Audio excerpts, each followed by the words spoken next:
story starts with a commoner is given one chance to survive. He tries to fight for his life, but he is just mocked for using his pitiful magic in this world. Lineage, talent, and diligence are the most important things to be a mage. Unfortunately, for our protagonist, no amount of diligence can make up for a lack of talent. The guy in charge tells him that magic will never smile upon him, and he uses real magic to eliminate the poor guy. As his body gets roasted, our protagonist loves magic so much that he calls the spell used to end his life magnificent. He admires the magic that can be used by a noble and he calls it beautiful. His one wish would be to have learned more about magic, even if he couldn't use it effectively. The poor magic lover dies, but wakes up soon after. He finds that he is surrounded by giants and tries to defend himself with the fireball. But his hands are tiny. Surprisingly, his fireball attack works. Outside, a huge celebration is held as it is announced that the Saloum Kingdom's 7th prince has been born. Our protagonist has been reborn as Prince Lloyd, and everyone is in shock when they see how much damage the little baby's fireball did. Years later, Lloyd has grown up a bit, and he hides from his maids. He is asked to go on a raid, but our boy is too busy trying to escape from these maids. The knights decide to just let him be, since unfortunately for Lloyd he is much younger than his brothers, so that puts him out of contention for the crown. One of the knights doesn't think that gaining the kid's favor would be worth the effort, but the other knight explains just how wrong he is. Lloyd is amazing since he could speak shortly after birth. He was reading spell books instead of picture books. Also, like a true gentleman, Lloyd refused to drink milk from the source. Most importantly though, this guy thinks that Lloyd might be the reincarnation of the great mage known as William Bordeaux. William is known as the father of sorcery, so this just sounds ridiculous. Lloyd confirms that he was reborn, but he was actually just a commoner in his past life. He has no clue why he was reborn, or why he was so lucky to become a privileged 7th son of a royal family. Lloyd doesn't actually care about standing or glory, and he's just following the same philosophy he had in his past life. Finding out how much awesome magic can be discovered in the world is all Lloyd cares about. His new life comes with a huge library for the little nerd to enjoy, but Silpha the maid stops him. The two immediately start sparring, but Lloyd doubts that he needs to learn the way of the sword, because he has no shot at the throne anyway. Silpha is quick to point out that there's more to life than royal succession. She was put in charge of Lloyd's education 3 years ago, and it has become her life purpose to teach Lloyd everything he needs to know, and that includes sword fighting. Lloyd realizes that the practice won't end unless he puts on a good showing, so Lloyd attacks with more force. Silpha is pleased to see that he's getting stronger every day, but Lloyd thinks about how she always holds back. Lloyd is a magical genius, as he reveals to us that he's using control-type magic to trace all of Silpha's moves. From her point of view, she's pretty much just fighting a mirror image of herself. The mischievous little nerd thinks about how he's really just cheating, so he can go back to reading. The two continue fighting for now, and Lloyd acknowledges that Silpha hasn't beaten strength, stamina, and height. He is able to copy her techniques with magic, but those other things put him at a disadvantage, and usually he loses. Lloyd decides that this is the perfect time to use today's experiment. He will use the difference in their physical abilities and cheat just enough. To compensate, Lloyd uses a physical enhancement and levitation spell on himself. The difference is noticeable, and Lloyd uses a combination of physical attacks and magic to fight more evenly. Now the fighting intensifies. Lloyd is a pretty confident kid. He has been fighting Silpha as her mirror image perfectly, so he is sure that he can win if he makes one different move. Lloyd releases his trace spell and surprises Silpha with an unexpected move. He apologizes for having to end the fight, but thinks about how he has to get back to reading. Surprisingly, Silpha blocks the attack, and what's even more shocking is that she knows he was cheating. She wipes the kid out and points out that the difference in his reach was too noticeable. He used levitation to make up for the difference in height, and he even grew his wooden sword. Her anger turns into admiration, and she is astounded to see that he could use 2 spells at once, as even the court's magicians find that to be really difficult. In reality, Lloyd was using 4 spells. As he thinks about how she didn't notice the physical enhancement and control magic, her brain would probably explode if she found out that he could use 4 spells at once, so he decides to keep that a secret. Afterwards, Lloyd is forced to take a bath, even though all he wants to do is read. The maids warn him about spending too much time in the library, because a forbidden library's demon will appear to eat him alive. A long time ago, Saloum was nearly destroyed. After the sacrifice of countless mages, the demon behind the attack was sealed away in a book, and its name is Grimoire. Silpha is sure that Lloyd wouldn't be afraid of something like that, but he is trembling in fear. The girls argue about who will get to sleep with the scared kid, but Lloyd uses this opportunity to get away. It turns out that Lloyd isn't afraid of the demon. He is just excited to find this forbidden library that's somewhere in the castle's basement. That night, Lloyd uses wind magic to reflect the light around him, and he makes himself invisible. One guard tells the other to stay on his toes, since there is magic in the Forbidden Library that could shake the entire kingdom. Not to mention that the sealed demon is also inside. This all sounds perfect to our adventurous protagonist, so he makes his way into the basement. The dumb guards are sure that no one can get past them. But even if someone did, 10 mages cast their most powerful magic sealing spells on the entrance to create an unbreakable barrier. This is nothing for our boy though, so he easily breaks the barrier and is amazed by the Forbidden Library. Lloyd takes a peek at some of the books, but Grimoire reveals himself almost immediately. Lloyd introduces himself, so Grimoire wonders if the kid could be nice and break the seal. The seal has degraded over the years, so it's only a matter of time before it breaks anyway. Grimoire offers to give him endless amounts of gold, but he is shocked when Lloyd is able to tell that he was just using poor imitation magic. Grimoire is shocked by the kid's composure, as Lloyd explains that this kingdom is where he studies magic, so he can't let some dangerous demon destroy it. Grimoire points out that he doesn't hold any grudges to the people in this day and age, but Lloyd doesn't believe him. Grimoire makes another attempt to convince Lloyd and offers to teach him some ancient magic, stuff that's been lost for hundreds of years. Grimoire is really speaking Lloyd's language now. As the kid gets really interested, Grimoire can tell that Lloyd has a lot of talent,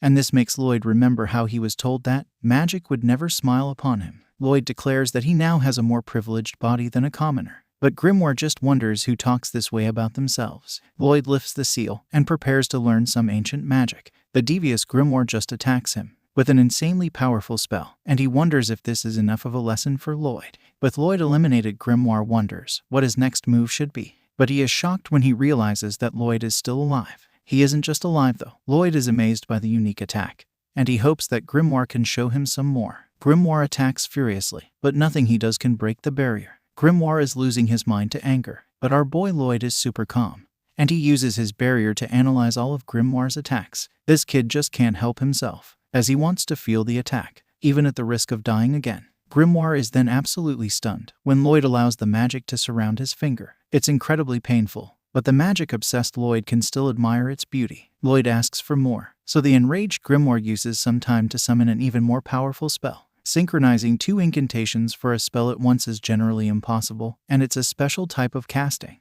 only usable by a demon capable of having 2 mouths. Grimoire is screaming his brains out to unleash the most powerful attack he can master, but our boy Lloyd is just analyzing the attack. Grimoire is shocked when his most powerful magic couldn't even scratch the barrier, and Lloyd admires how much effort it must have taken to get so powerful. Grimoire decides to run away from this crazy kid, but he's stunned to see that Lloyd put up another barrier. Grimoire assumes that he created it to keep him from running, but Lloyd reveals that he made a mistake a long time ago, so he made sure to be more cautious about everything. Moving forward, Grimoire prepares to attack again, but Lloyd is done analyzing his attacks. Lloyd powers up a powerful spell of his own and demands that Grimoire show him what he can do on defense. Lloyd unleashes a massive fire attack, and Grimoire wonders where all this mana is coming from. It's too late though, as Lloyd's attack absolutely fries the demon. Lloyd points out that he didn't block the attack, but the demon just wonders who this crazy powerful kid is. Grimoire then bears witness as Lloyd restores the entire room after it had been blown to bits. Grimoire has never met such an amazing mage before, so he has started calling the kid Master Lloyd. Lloyd is amazed that Grimoire survived his attack,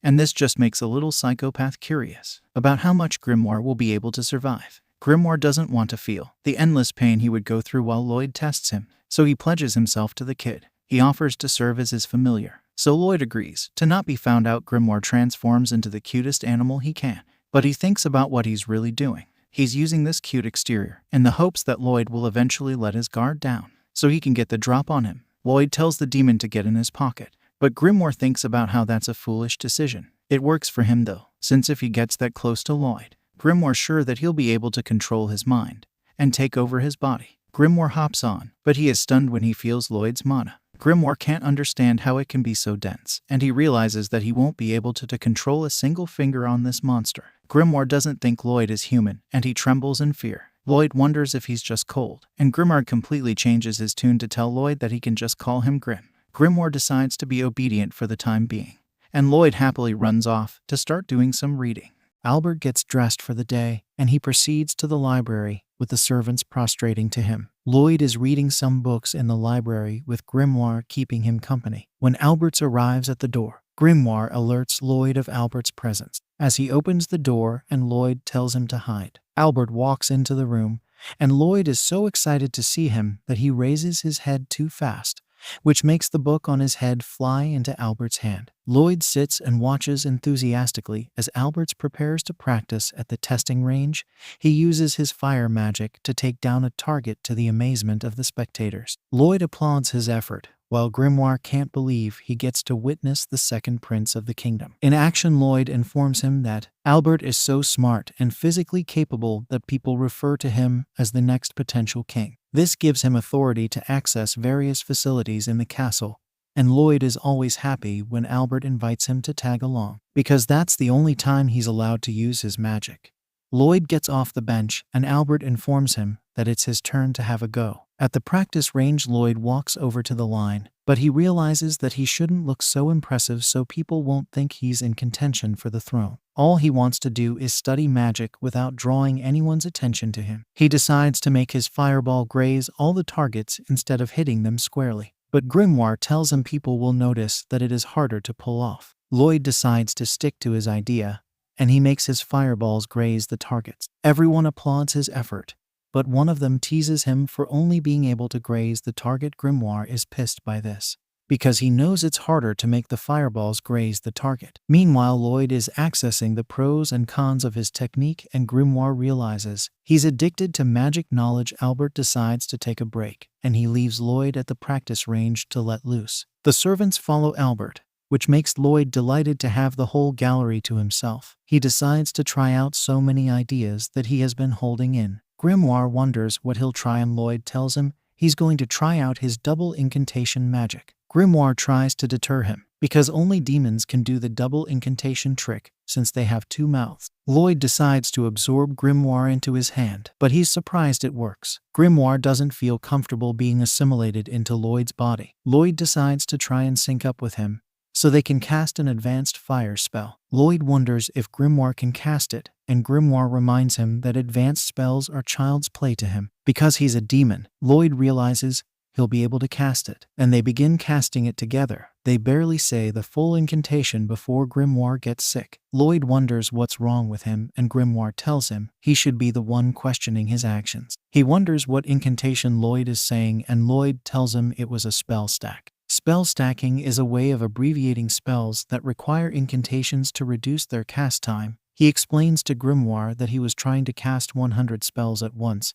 Using that methodology, Grimoire is surprised by this, because spell stacking doesn't work that way. He reminds Lloyd that a single spell stack can only comprise a maximum of 3 spells at once. Lloyd is bummed out because it would take an eternity to cast the incantation of the spell he wants. Lloyd decides to take over Grimoire's mouth on his palm, but he also tries out his own to make sure he can talk through both at the same time. Grimoire wonders if he's about to try out 2 advanced spell incantations at the same time, but Lloyd shuts him up. Because he needs his mouth, he begins casting the incantation, while Grimoire wonders how he's able to cast 2 different advanced spells at the same time. He realizes that Lloyd is folding 2 forms of magic, and he's impressed by Lloyd's mono reserve. Grimoire keeps observing Lloyd as he does the double incantation, but he realizes the spell will be too powerful to point at anything, let alone a target. Lloyd finishes casting the incantation, and a powerful beam is cast upwards. The beam is so powerful that it catches the attention of everyone in the kingdom. Prince Albert's attendants wonder why he gives Lloyd so much attention, and Albert realizes they don't have an eye for talent. He tells them that Lloyd made his fireball graze all the targets in the same way intentionally, which makes him a magic prodigy. He tells them Lloyd could become a great sage one day, which will make him a vital asset to his future. The attendants aren't surprised. He wants a great sage in his service, since he could be the king in the future. Albert tells them he just wants to get along with his little brother. He tells them his brother should have taken down the targets in the training room by now, but his attendant tells him he's exaggerating. He looks out the window, and he sees the sky is dark. He wonders why the sun is already setting at noon. Meanwhile, Grimoire is shaking in his books, in their case his hands, as he looks at the result of Lloyd's spell. He's surprised his spell blew a hole in the sky to change it from noon to night. Lloyd marvels in his work before he realizes what he has done. He hastily dispels his spell so the sky can return to normal. Grimoire wonders what Lloyd is made of. While Lloyd is glad he was able to revert his spell. The next day, Grimoire picks up the daily papers and he reads the story about the blast in the sky made by Lloyd. He informs Lloyd about the story, but another story catches his eyes. He tells Grimoire about the story of a ranked adventuring companies clearing difficult dungeons and collecting treasures. He's enchanted by the treasure the adventurers get, and he decides to head out to a dungeon. He begins walking like a hypnotized zombie. Whole Grimoire does his best to stop him to no avail. Grimoire tells him everyone in the castle will freak out if he goes missing, but Lloyd tells him there's nothing a little magic can't solve. He shows Grimoire an acorn, and he uses a plant last spell to form a replica of himself. Grimoire is impressed by this, but Lloyd decides to flex more and show Grimoire how sophisticated the replica is. Grimoire is convinced Lloyd will be able to slip out of the castle since he has such a good replica. Lloyd tells him his issue with using the replica is fooling Sylpha. He remembers when she told him he grew by 0.7 which surprised him. Grimoire is also surprised by how attentive she is, and Lloyd tells him he won't be able to fool her with a replica that dances like a dummy. He decides to make Grimoire inhabit the replica. While he leaves the castle, he successfully escapes the castle, and he decides to play a call across to Grimoire. He asks Grimoire how things are looking on his end, and Grimoire tells him he's doing his best to represent him. The maids stare at Lloyd through the door, surprised that he's paying attention to his looks for the first time. Grimoire realizes that Lloyd's idea to transfer his consciousness to his replica was ingenious. Lloyd tells him to watch out for Sylpha while doing his best impression of him. Grimoire checks out the replica he's inhabiting, and he's surprised that it has mono-circulation. He immediately gets an idea, and he realizes that he can do whatever he wants now that Lloyd is out of the picture. He smiles like a maniac.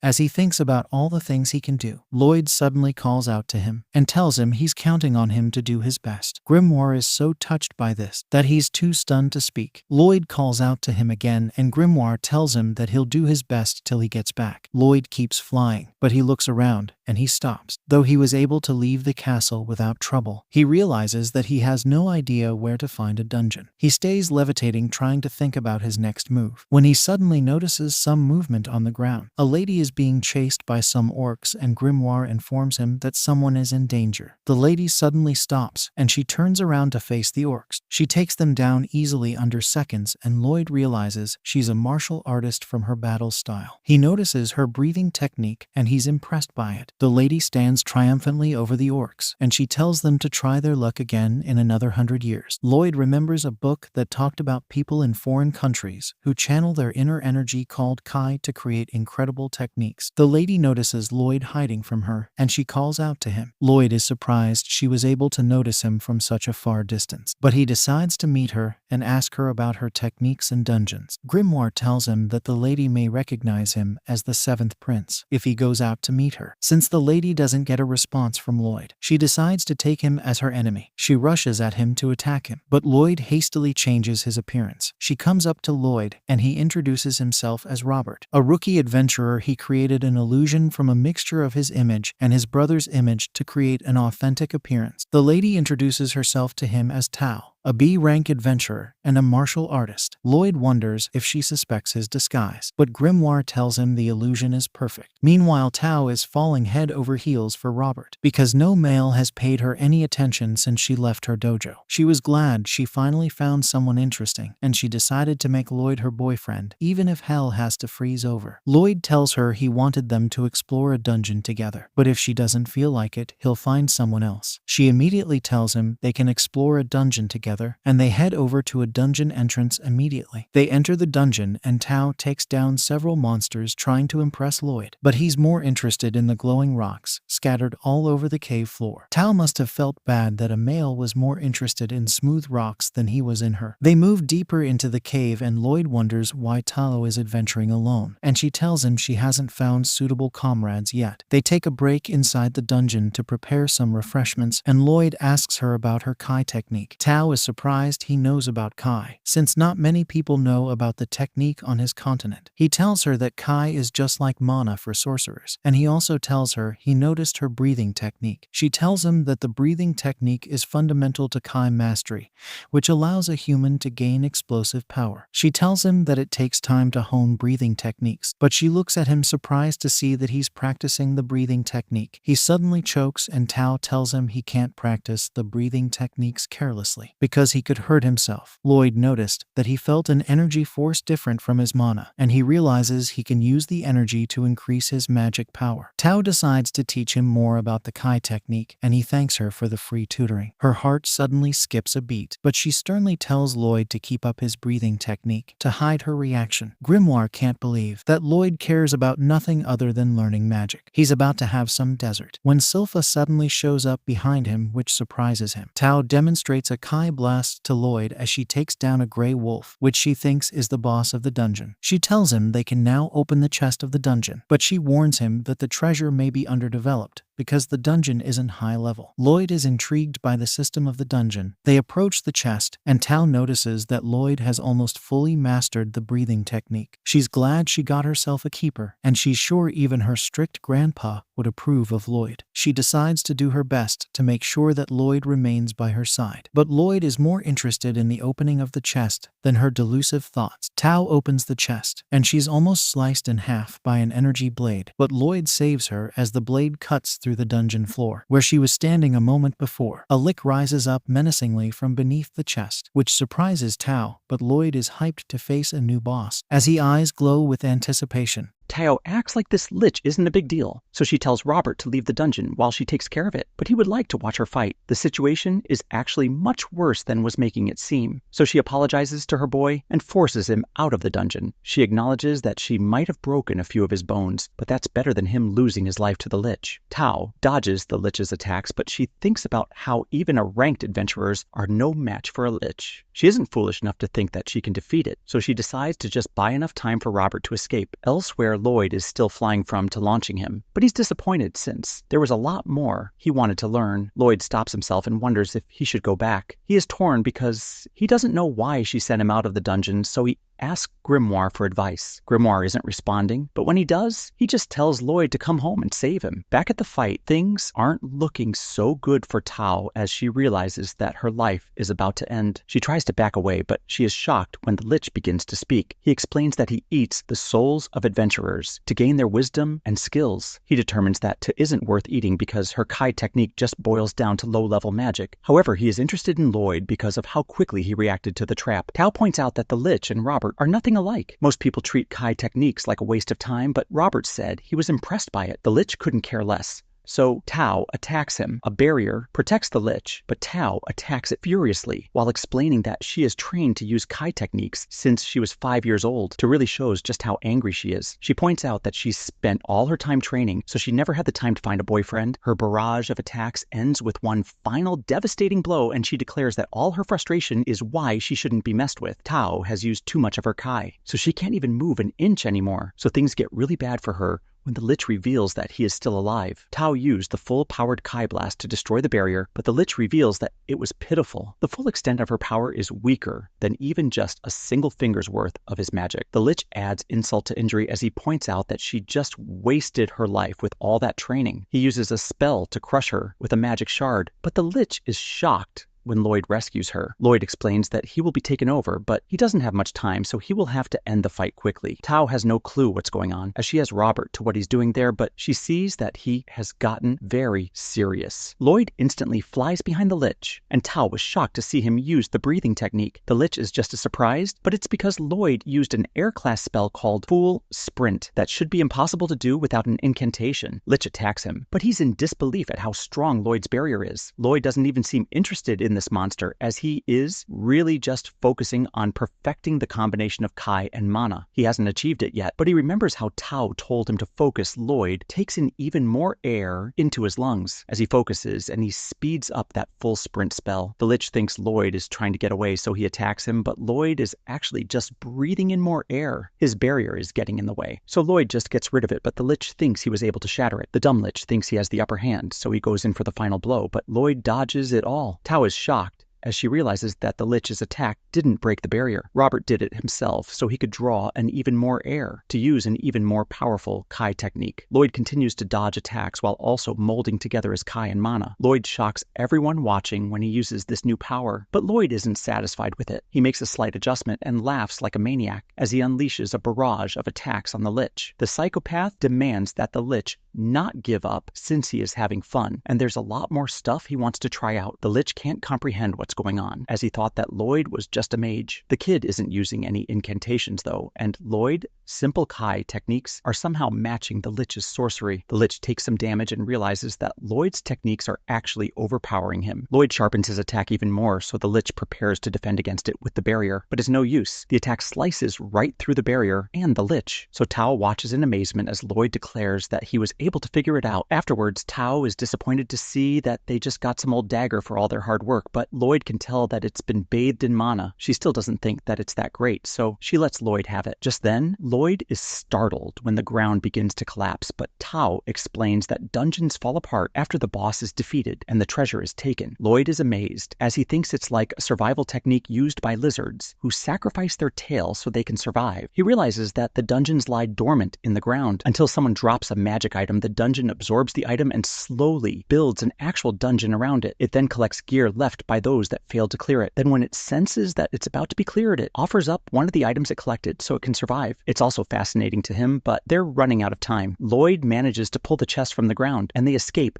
just before the dungeon collapses. Lloyd marvelous at the closed dungeon as it gathers its strength underground until it's able to become a dungeon again. Tao acknowledges that Robert is an amazing mage, but she wonders why he chose to use a Kai technique at the end of the battle. She questions if it was for her sake, since the Lich was mocking her. Unfortunately for her, Lloyd reveals that he just used it for fun. Just then, Lloyd prepares to leave, as he remembers that he needs to rush home. Tao thinks about how the Kai technique Lloyd used is so advanced that she can't even use it, so she declares that she will train hard to become a fascinating girl for the next time they meet. Lloyd says that he will train hard too as he leaves, and to hopes to become the kind of girl who can catch his attention. Just then, she remembers that she doesn't know how to contact him, but it's too late. Lloyd arrives home shocked to see Grimoire in bad shape. Silpha took the fake Lloyd for training, but she was startled by how weak he had become, so she vowed to make him strong again. Grimoire now sobs as he didn't stand a chance and making it through the training. Grimoire is disappointed to see that Lloyd spent so much time away just for a crappy sword, but Lloyd explains that it's actually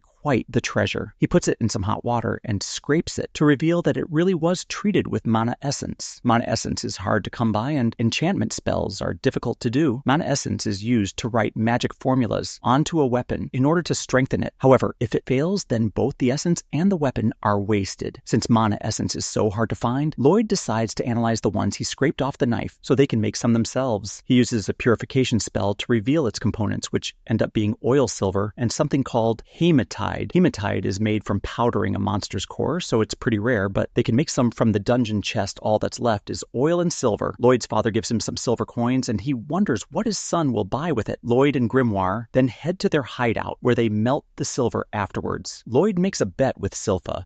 If he manages to land an attack on her, then she will give him oil. Lloyd surprises her with some magic and prepares to win the bet, but he loses track of her. Silpha reveals herself and wins the fight. She kindly still gives him the oil, since she is just glad that he isn't as weak as the other day. Grimoire spies on them, so he is insulted because that was actually him that she is calling weak. She shouldn't have been able to beat him even if he wasn't using magic, so he wonders just what kind of mage she is. Silpha then admires just how impressive Lloyd is. At just 10 years old, he excels with the sword and with magic, so she predicts that he could become Knight Commander when he grows up. Lloyd just thanks her for the oil, and she wonders what he plans to cook with it. Lloyd and Grimoire head back to their hideout to add the oil to their concoction, and they finish making the mana essence. Next up, he asks Albert for some weapons so he can test his enhancement magic. Albert thinks it's adorable how much Lloyd loves magic, so he asks his troops which one of them wants his adorable little brother to strengthen their weapon. They all eagerly offer their swords, but they only do it because Albert practically ordered them to. In reality, they're not too excited about it, since enchantment is so difficult that it rarely goes well. Even worse, Lloyd is just 10 years old, so the guys assume that he will just end up breaking all their weapons. Grimoire listens to how much they are doubting Lloyd, and he gets really upset. We then watch as Grimoire assists Lloyd and angrily declares that they're going to enchant the heck out of the weapons and make them unstoppable. Lloyd then uses what they made to write the enchantment called Boost Power. Lloyd acts like a mad scientist, and Grimoire is shocked as Lloyd is applying 3 layers of boost power. This kid is a lunatic, as he's filling every tiny spot he can find with spell formulas. Of course, the sword breaks, as the steel it's made from wouldn't withstand the spells he was adding to it. Lloyd realizes that enchanting is really hard, but Grimoire encourages him to keep trying after several failures. Lloyd finally manages to get the hang of it. Afterwards, Lloyd returns to Albert with 50 of the 120 swords he was given. He apologizes for breaking 70 of them, but in reality, he thinks about how he actually succeeded in enchanting 80 of them. The problem was that he tried to add even more spells to a few and ended up destroying them. Albert is in absolute disbelief, since even a first-rate enchanter only has a success rate of around 10%. It's so unbelievable that the troops don't think he was able to enchant the weapons at all. They just assume that he quit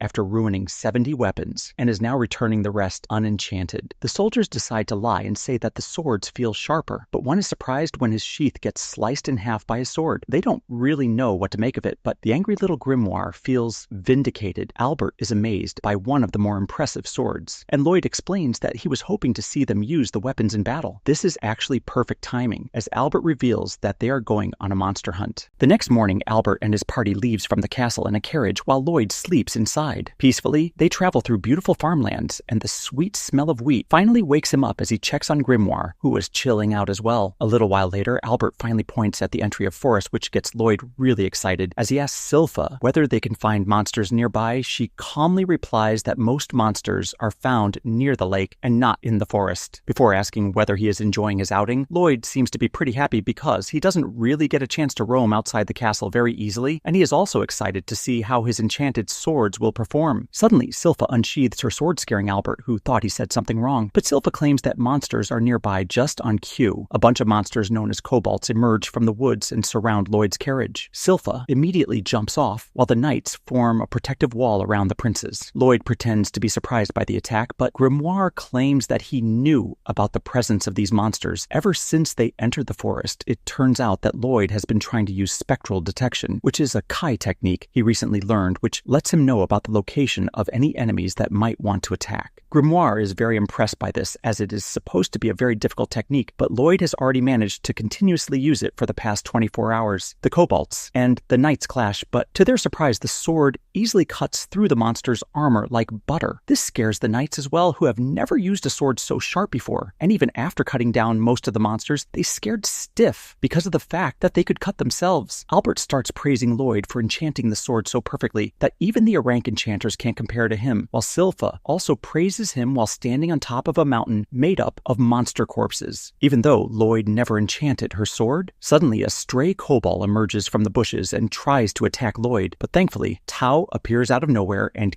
kicks the monster away. She starts looking around for Lloyd as she sensed that someone was using Kai magic, but because Lloyd is in his kid form, she can't figure it out. Suddenly, the kobold recovers and tries to attack her again, but Silpha stabs it immediately before telling Tao to back off and not to touch Lloyd. So casually, they were about to start a catfight, but Albert saves the day by telling Ta that she could accompany them till the lake if she wants. They reach by the lakeside as the moon rises up in the sky, and Albert thanks Ta for saving Lloyd's life. But she still looks confused as she tries to find the traces of Kai magic that she sensed. Lloyd is relieved that his secret is not revealed and wanders back into his tent, only to get strangled by an overprotective Silpha. Tao ends up witnessing all this and calls Silpha a creep, which pisses her out. They start bickering amongst themselves, while the knights think that they are in heaven as they surround the girls to watch them. Lloyd slips by and walks away, thinking how this is even more suffocating than when he was in the castle. Albert starts talking to Lloyd and tells him to be wary of girls, as relationships can be really scary. Meanwhile, the girls notice the boys being boys and beat the crap out of all of them, which they probably liked. Silpha finally puts on her skirt, while Tao tells her that she is here to repair the chapel, which is present on top of the hill, and Silpha tells her to get on with it and leave. But Albert stops her and claims that she shouldn't go up there at night, as it could be very dangerous. He tells her that they should stay together and leave at the break of dawn, when suddenly Lloyd senses something. Immediately, there's a huge blast as a giant monster appears out of nowhere, making Lloyd really happy, as this is the first monster that he saw in a forest. Everyone gets ready for a fight, fight, while Lloyd simply sits down on a box, while Silpha stands in front of him for protection. The monster, which turns out to be a beowulf, attacks the knights with a surprising speed, which impresses Lloyd, but he notices that Grimoire seems to be lost in his thoughts. The beowulf chases one of the knights, who is saved by Tao, who uses her special Kai Blast to knock it down. This is not enough, though, as the beowulf gets up and attacks again, while Tao dodges away. Albert finally walks up and unsheathes his sword before he starts chanting a spell. The swords start hovering behind him, while draws all the magic power out of it and shoots a fireball at the monster. The spell completely barbecues the beast, while everyone watches in awe at the strength of the heir to the throne, and the knights start celebrating and shouting Albert's name, claiming that his magic is the strongest. Albert tells them that his spells are not usually this powerful, but because of Lloyd's enchantments, his magic got boosted as well, while the knights and Albert think that the fight is over. Grimoire calls Lloyd and tells him that he just remembered that the chapel on top of the hill was used to trap a pretty strong demon a long time ago. Before he could ask any questions, however, the seemingly dead monster gets up once again, surprising every single person in the area, and literally in front of their eyes, a huge horde of monsters appear around them. Suddenly, a hand pokes out of the beowulf's mouth, and a demon appears from it, introducing himself as Pazuzu, and promises that he will kill every single person present here. The monsters immediately attack Albert and his party, who try to stand their ground, but to their surprise, their attacks are pretty useless because the beasts regenerate immediately. Tao kicks one of the monsters away and tells Albert that this is getting out of hand, as they can't defeat these many monsters alone. The knights try to gang up on the monsters, but it's all in vain as they simply regenerate after every attack. Silpha tells Lloyd to hide behind the barrels, and he follows her instructions before asking Grimoire whether he knows this monster. Grimoire replies that although he doesn't know Pazuzu personally, he is pretty sure that he was the demon who was imprisoned in the chapel on the hill. He further explains that Pazuzu seems to be using his mana to control all the other beasts like a puppet, and is using his mana to heal any damage inflicted upon them. Lloyd hears in awe before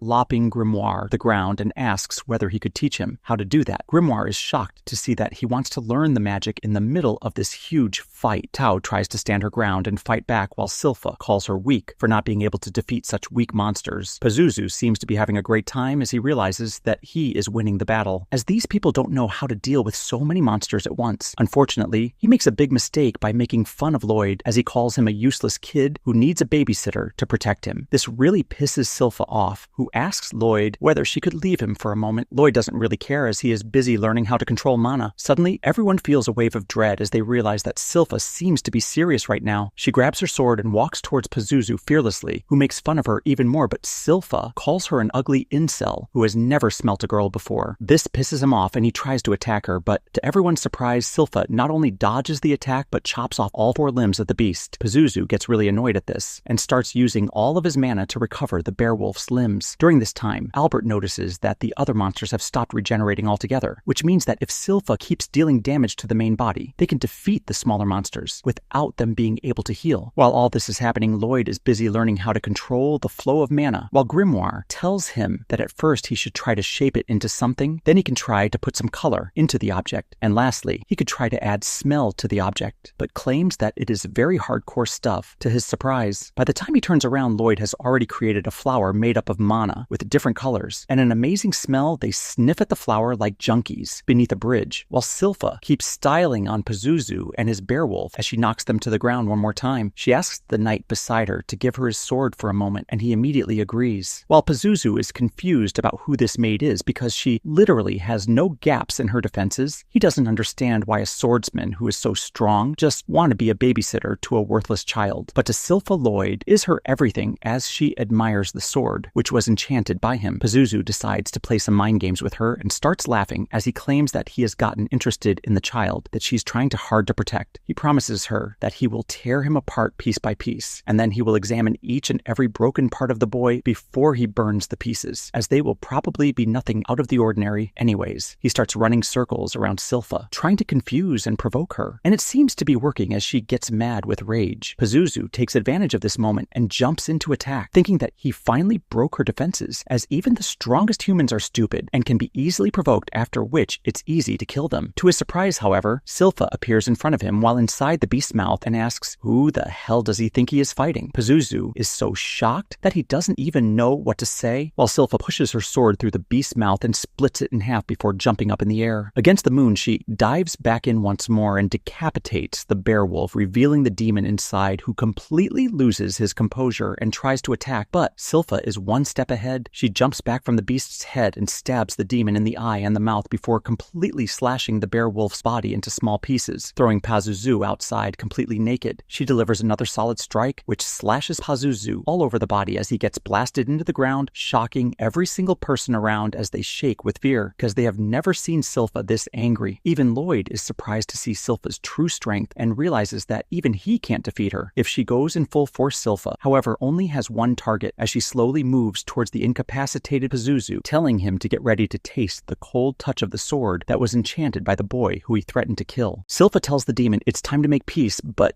damn, she's straight up shocked when he starts pulling some moves. The rest of the crew finishes off the minions, but Albert knows this ain't the end. They gotta back up Silpha, no doubt, and just like that, everybody collapses from the demon's messed up stench, including Silpha. Pazuzu is all furious because he's been building those puppets for over a freaking century. He blames Silpha for screwing up his plan, and his attack sends her flying into the river. Albert wants to help her, but he's losing strength real fast. Pazuzu spills that it's his miasma of domination, and anyone who breathes that crap falls right into his clutches. Silpha points out that's why it smells so damn bad, and Pazuzu gets even angrier because she won't stop with the insults. He tries to attack Silpha, but Tao steps in and blocks it. Silpha tries to tell her she's fine, but it's clear she ain't. She tries to stay brave and tells Tao to run, but she's too messed up and collapses. Pazuzu is actually impressed as hell by Silpha. She took in more of his miasma than anyone else and still defied him like a boss. Even the monsters he controlled fell under his power in less than 30 seconds. But what really gets him intrigued is how Tao ain't under his control. Tao pushes him back, but she ends up getting captured. Pazuzu thinks she's using some kind of breathing technique to withstand his miasma. He's right, but things go south for Tao when her breathing gets messed up. Pazuzu points out she could have just run away, but this weirdo thinks she stayed because she wanted to be his minion. Tao pushes the demon away again and says she's waiting for a hottie she's done messing around, so this time she unleashes an insanely powerful attack. She realizes she got a bit too fire up and used a big-ass move. Tao tries to focus on steadying her breathing before the demon strikes back, but she's got even worse problems because she gets attacked by one of the puppets. She's shocked those suckers already regenerated, and the demon wonders who the hell this hottie is she's talking about. Pazuzu is done with all the talking and busts out his maximum domination miasma. He figures Tao's got to be under his control now, but Tao just realizes something. That hottie she's been talking about, he's a lot closer than she thought. She can still sense him through all of Pazuzu's miasma, and it's giving her some freaking hope. Pazuzu still ain't got a clue about who Tao's talking about, so she straight up spills that the hottest dude is coming to wreck him, but damn, her time's up, and the puppet monster straight up swallows her. Pazuzu then shifts his focus to Silpha because he thinks she'll make a sick addition to his minions. He knows it won't be easy to control her, but her strength makes it worth it. Pazuzu plans to unleash a shit ton of miasma on her, and Lloyd figures out that's how he controlled the werewolves. Pazuzu's all smug, bragging about how he offed their parents and replaced them in the pup mines with his miasma. He's all patting himself on the back, saying no one can defy his domination. Lloyd stays cool and says that Pazuzu is a total piece of shit. Pazuzu is shocked when he finally realizes that Lloyd's somehow moving around in his miasma. He demands to know how the hell that's possible, but Lloyd ain't got a clue. Pazuzu is even more mind-blown by the fact that Grimoire is a demon. He can't wrap his head around why a demon would be protecting a human, and he starts dissing Grimoire for looking cute. Pazuzu calls him a disgrace to demonkind, but Grimoire still tries to give Pazuzu some advice as a fellow demon. Grimoire stops himself because all the insults just make him want to see Pazuzu get ripped to shreds. Pazuzu sends his freaky-ass demons to attack, but Lloyd's just pumped to test out his new transmutation power. There's a whole bunch of monsters though, so Grimoire tells Lloyd he'll have to use up a good chunk of his mana. Lloyd figures out the right amount, and Grimoire's blown away because he's always had trouble adjusting his own mana output. Lloyd envisions something gentle and warm, so Pazuzu is shocked as hell when Lloyd effortlessly strips away his control over the werewolves. Grimoire calls them all weaklings, but Lloyd points out that even he might have been influenced by his mana. Lloyd has one of the werewolves spit out Tao, and he's stoked to see she's okay. Pazuzu is still in disbelief because Lloyd just turned all his mana into a field of flowers in an instant, and he assumes Lloyd must be one hell of a badass sorcerer. Pazuzu is trying to control his minions again, but Grimoire points out it's too late. The werewolves already remembered their pride as monsters, and that Pazuzu took out their parents. The angry werewolves go all out on Pazuzu, and Lloyd's mind is blown seeing how they attack as a pack. They're extremely powerful that way, and puppets can't even come close to pulling off that kind of attack. Pazuzu wants to show he's still a badass demon, so he punishes the werewolves for going at him. He doesn't give a damn about taking out their parents, and he insults them by calling them stupid stupid mutts. Pazuzu's, Hilla upset now, and says this is what happens when someone defies him. He explains, it doesn't matter what spells Lloyd tries. They ain't gonna do shit against a demon. Lloyd remembers Grimoire said the same thing. Demons can't be taken out with magic. So Grimoire explains it ain't never happened before. Then Pazuzu declares he gonna show them his true power now that he ain't feeding the minions mana. Lloyd ain't even listening because he's just fascinated by why magic can eliminate demons. He figures demons must be mad tough to completely wipe out, but that just gets this crazy kid even more excited to find out what it's gonna take. Pazuzu straight up freaks when he sees the dark power coming from Lloyd's body, and Grimoire points out that's why Pazuzu's mana ain't ever affected Lloyd. One day, Lloyd decided to hide his power to avoid attracting unwanted attention, and keeping it held back all the time is a whole lot of work. Grimoire explains to Pazuzu that his mana ain't ever going to be enough to even come close to touching Lloyd. Pazuzu and Grimoire might both be demons, but there ain't a damn thing they can do with their mana that even compares to Lloyd's power. Lloyd, being his usual psycho self, is stoked because now he got a demon to test out all the spells he'd been wanting to try. Supposedly, demons can't be eliminated by magic, so Lloyd can go all out without holding back. Pazuzu is shaking in fear, trying to figure out how the hell Lloyd got so much freaking mana. He wonders if he's stuck in some messed up nightmare, and he's straight up shocked when Lloyd tries to trap him in a barrier. It gets hella scary for Pazuzu when he realizes this ain't even a fight for Lloyd. He's just treating him like a damn lab rat, trying to lock him up. Pazuzu tries to bolt, and Grimoire doesn't blame him because he'd do the same damn thing. Lloyd's having a lot of fun, unleashing fraction of his power, but Pazuzu is running for his life, dodging the barriers Lloyd's throwing up. Pazuzu is barely surviving, so he begs Lloyd to cut it out. Grimoire watches in a wondering how many spells this dude can cast at once. Lloyd says he can do about 20 on his own, but when he teams up with Grimoire, they can unleash even more. Life gets way harder for Pazuzu as he's got to dodge even more barriers, and he's wondering how the hell Lloyd's chanting so damn fast. Pazuzu gives himself a pat on the back for dodging so much, but that's short-lived because Lloyd busts out a spatial spell called Dimensional Enclosure. Lloyd points out he's got him now, so Pazuzu starts begging the Psycho Sorcerer to let him go. Lloyd ain't having it, and points out that Pazuzu's done some messed up shit to the Bearwolves. Not only did he off their parents, but it's clear he did all sorts of chimera experiments on them. Pazuzu demands to be set free, claiming he's the demon destined to rule the whole damn world, but that doesn't fly, so Pazuzu tries to suck up to Lloyd, saying he'll boost his status when he takes over. That doesn't work either, so he begs Lloyd to chill out. He's never been hit with magic from someone as powerful as Lloyd, so he's scared he might actually kick the bucket. Lloyd stopped listening to this dude ages ago because now he's just spouting off some crazy incantation. Pazuzu keeps begging for his life, but it's too late because the magic's already going down. Lloyd figures he's activating about 240 spells per minute right now. Lloyd's amazed at how damn beautiful it looks, so he decides to keep it up for another 30 freaking minutes. But not even 5 minutes later, Lloyd's getting worried that the demon might already be 6 feet under. Grimoire's breaking it down, saying sorcery messes with demons like how annoying sounds and lights mess with humans, but damn, Lloyd went all out with his magic on Pazuzu, and that messed him up big time. Pazuzu is falling apart now, reflecting on how he spent a whole century raising those monsters. He was supposed to be the ruler of the world, but some kid who wanted to run an experiment on him shut it all down. Lloyd couldn't care less, which just adds insult to Pazuzu's injury, and then out of nowhere, Lloyd's shocked to see everyone already waking up. He can't let anyone find out about his insane power, so he bounces to think of an excuse. Grimoire tells Pazuzu that he's figured out people don't want leaders who whine about their struggles. They'd rather have a good time with someone who's living it up. Lloyd's always doing what he wants when he wants. That's probably why people keep flocking to him. Grimoire remembers to keep his tough guy act, explaining he ain't like those who follow Lloyd. He's just building his strength to get revenge on Lloyd someday. So Pazuzu decides to trust Grimoire with his world domination ambitions. Grimoire's down for it and stoked to see Pazuzu's mana helping him recover a bit. Lloyd comes up with an excuse and tells everyone some dude named Robert showed up to beat the demon and save their sorry asses. Tao overhears this and wonders where the hell Robert is. Sometime later, the whole damn town throws a party, celebrating the return of the victorious Prince Albert. They think Lloyd's a cute kid, but he doesn't compare to the great Albert, and this just makes Silpha pissed off. Inside the palace, the king is pleased with Albert and wonders where the two adventurers who helped them are. Albert explains that Robert was never even seen, but let's take a look back at Tao. She got suspicious when she realized she was rocking Lloyd's poncho, so Lloyd just tricked her into leaving, saying Robert was hanging nearby. The king's Hela interested in this Robert person, but Albert shocks everyone by saying Lloyd did the most in the hunt. They only survived because of Lloyd's badass enchanted weapons, so Albert thinks Lloyd should be part of the royal succession. Everyone in the room can't even believe it, but Albert thinks Lloyd would be a damn perfect fit for the throne. The king says it'll just create another rival for Albert if Lloyd gets into the competition, but Albert thinks the throne should go to whoever is most deserving. everything, even if it ain't him. He questions any decision that excludes Lloyd just because he's young. Albert makes it clear, though, that he does not intend to be outshined. The king's hyped as hell about this turn of events and asks Lloyd if he's down for the competition. He wants to know if Lloyd going to roll with his brothers in the quest for the throne. Everyone's in awe of this epic moment, but Lloyd just declines it calmly. Outside, the little dweeb runs around like a kid and explains that one of the bear wolves followed them home. Lloyd thinks it's hella cute and fluffy, and that makes Grimoire jealous because he ain't getting the same reaction. Grimoire puffs himself up and casually jumps into the conversation. Silpha shows up to see how much the bear wolf digs Lloyd, and Lloyd hides Grimoire in its fur. He even gave it a name, Shiro, and wants to teach it a bunch of stuff. Silpha explains that handling complex commands is usually the turf of monster tamers, so Lloyd starts thinking about using his to control the monsters, just like they do. Grimoire straight up amazed by Lloyd because he turned down the throne offer, like it was no big deal. Lloyd always just crazy about magic, and he is a true magic maniac. The king peeps from nearby and thinks Lloyd said no because he's so humble, but Albert ain't buying that he believes being a king is too small a role for Lloyd. The king agrees, and can't wait to see what Lloyd's future holds. Lloyd shows off the trick Shiro can pull off, and Silpha is impressed by his presentation. Lloyd was also impressed that Shiro was able to learn such simple tricks in such a short time.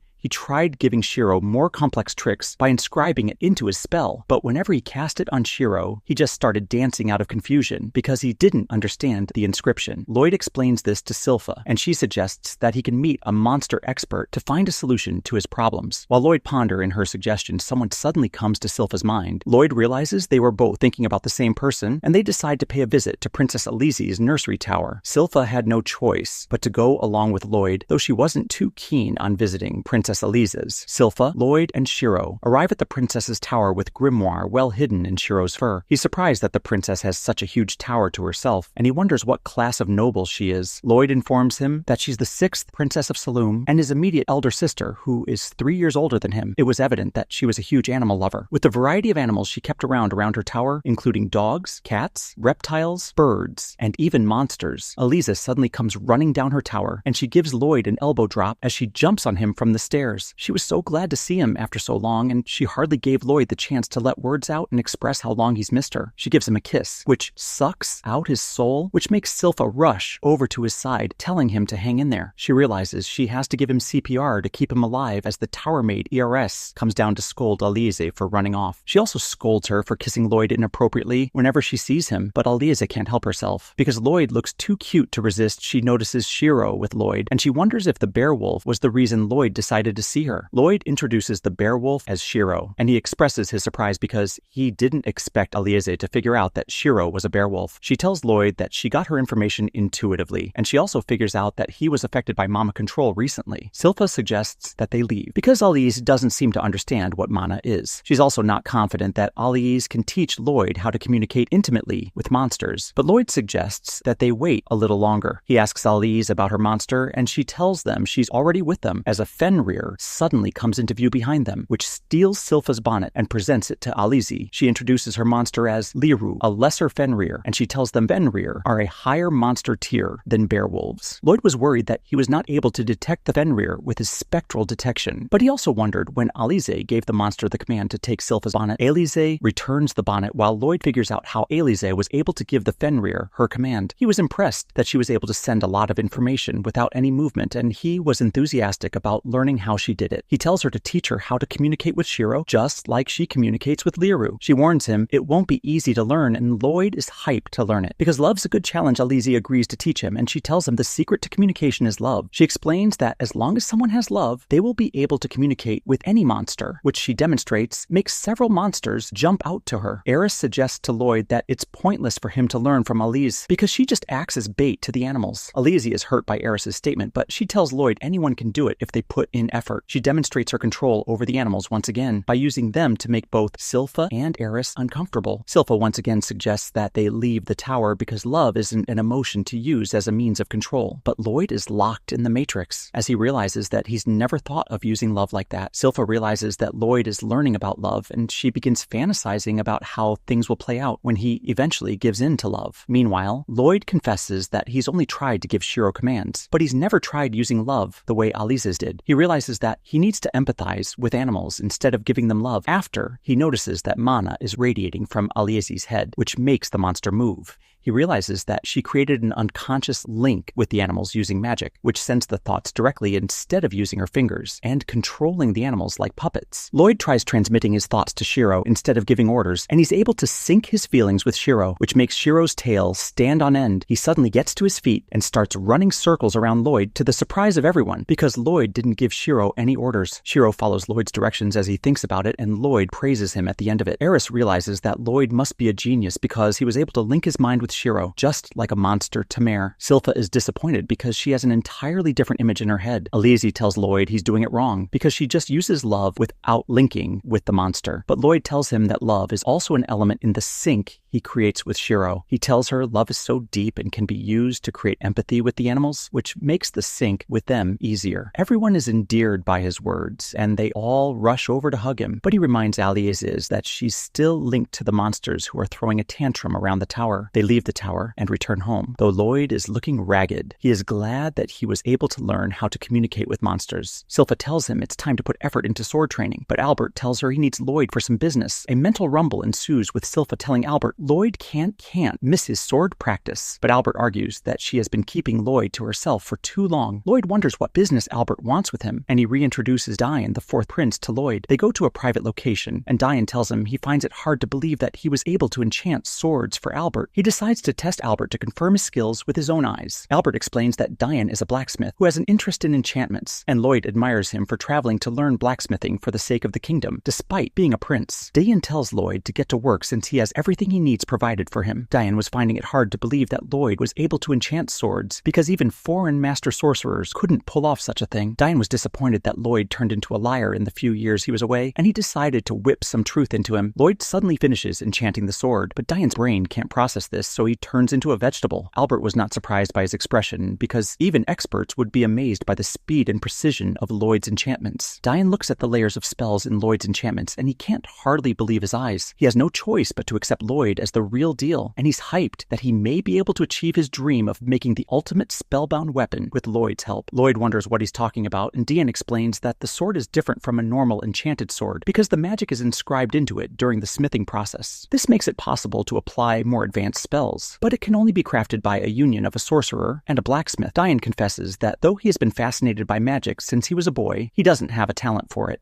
He was hyped by the prospect that he could create spellbound weapons which could allow everyone to use magic spells. Lloyd was fascinated with the concept, so he agreed to the partnership with Diane. They get down to business, and Diane decides to start with a fire spellbound sword because he wants a sword that shoots fire whenever it's swung. Lloyd suggests that they use Infernal Fireball, but Diane doesn't like his idea because the incantation verse for the spell is too long to fit into the sword. Lloyd informs him he can compress the spell, and he presents Diane with the result after doing it. Lloyd places it on the smithing material, but it breaks into pieces the moment it makes contact. Lloyd figures out that the spell was too dense, so he decides to space it out, so he tells Diane they need to try again. He suddenly notices Silpha spying on them, so he employs her help in making the sword. After several unsuccessful attempts, Lloyd apologizes for wasting so much mana essence. He wonders why the enchantments weren't sticking, even after he simplified them. Even Grimoire was surprised that Lloyd was having so much trouble enchanting the steel, but Diane assures him that he'll get it right. Grimoire silently comes up behind Lloyd, still sticking out of Shiro's fur, and he informs Lloyd that there's something wrong with the mana essence. Diane confesses that he bought the mana essence for such a cheap price. Lloyd purifies it, and he notices there's not enough hematite, but can't be used to make spellbound weapons. He realizes he'll have to sneak into a dungeon to get more hematite, since Diane didn't have any, but Silpha makes the suggestion out loud. Lloyd puts on an act and tells her he can't go to a dungeon because he's a prince, but she tells him she put in a request with the king after their monster hunting expedition. The king agreed to her request because he wanted Lloyd to see more of the world and broaden his horizons. She suggests he takes his first steps as an adventurer by registering in the Adventurers Guild. Lloyd and Silpha head over to the guild where they are welcomed by Katarina. She gives him a form and tells him the required information for registration. She urges him to use his real information, after which his abilities will be assessed by a crystal ball to determine his adventurer rank. Lloyd remembers the ability measuring crystal from his previous life, which uses mana to measure a person's abilities. Lloyd was scared to touch it because he knew it would explode, drawing attention to him, but he had no choice. He raises his hand to touch the crystal. While compressing his already compressed mana down to undetectable levels, he touches the crystal and it reveals he's an E-rank adventurer, which makes the other adventurers burst out laughing, because even the most talentless rookies get a D rank. Katarina notices that Lloyd is an A-class mage, lineage, and she's impressed. But Lloyd is surprised that he's still ranked that high, despite suppressing his magic to a tenth of its true value. Katarina is confident that Lloyd could one day rival the Silver Blader, but the Otter adventurers are annoyed that she can suggest such an unbelievable possibility. They just can't see an E-rank kid achieving the fame of an A-rank swordsman who vanquished many dungeons before suddenly quitting as an adventurer. Silpha asks Katarina if they can go on a dungeon run, but she tells her Lloyd needs a B-rank adventurer in his party to do that. Silpha suggests that she re-registers to meet the requirement since she was once the Silver Blader, but Katarina informs her that she would start from C rank. Tao suddenly comes in offering Lloyd some help, but Silpha wonders why she's not out searching for Robert. She confesses she can't find Robert anywhere, so she asks Lloyd to introduce her to Albert as payback for her favor. Lloyd was surprised that Silpha was once an adventurer, but she tells him she became an adventurer just to train. She confesses some foes were too tough for her, which was known as the Assassin Guild. They all visit various dungeons collecting materials, while Diane is smithing steel waiting for them to return with the materials. Albert visits him wondering when he'll be done, and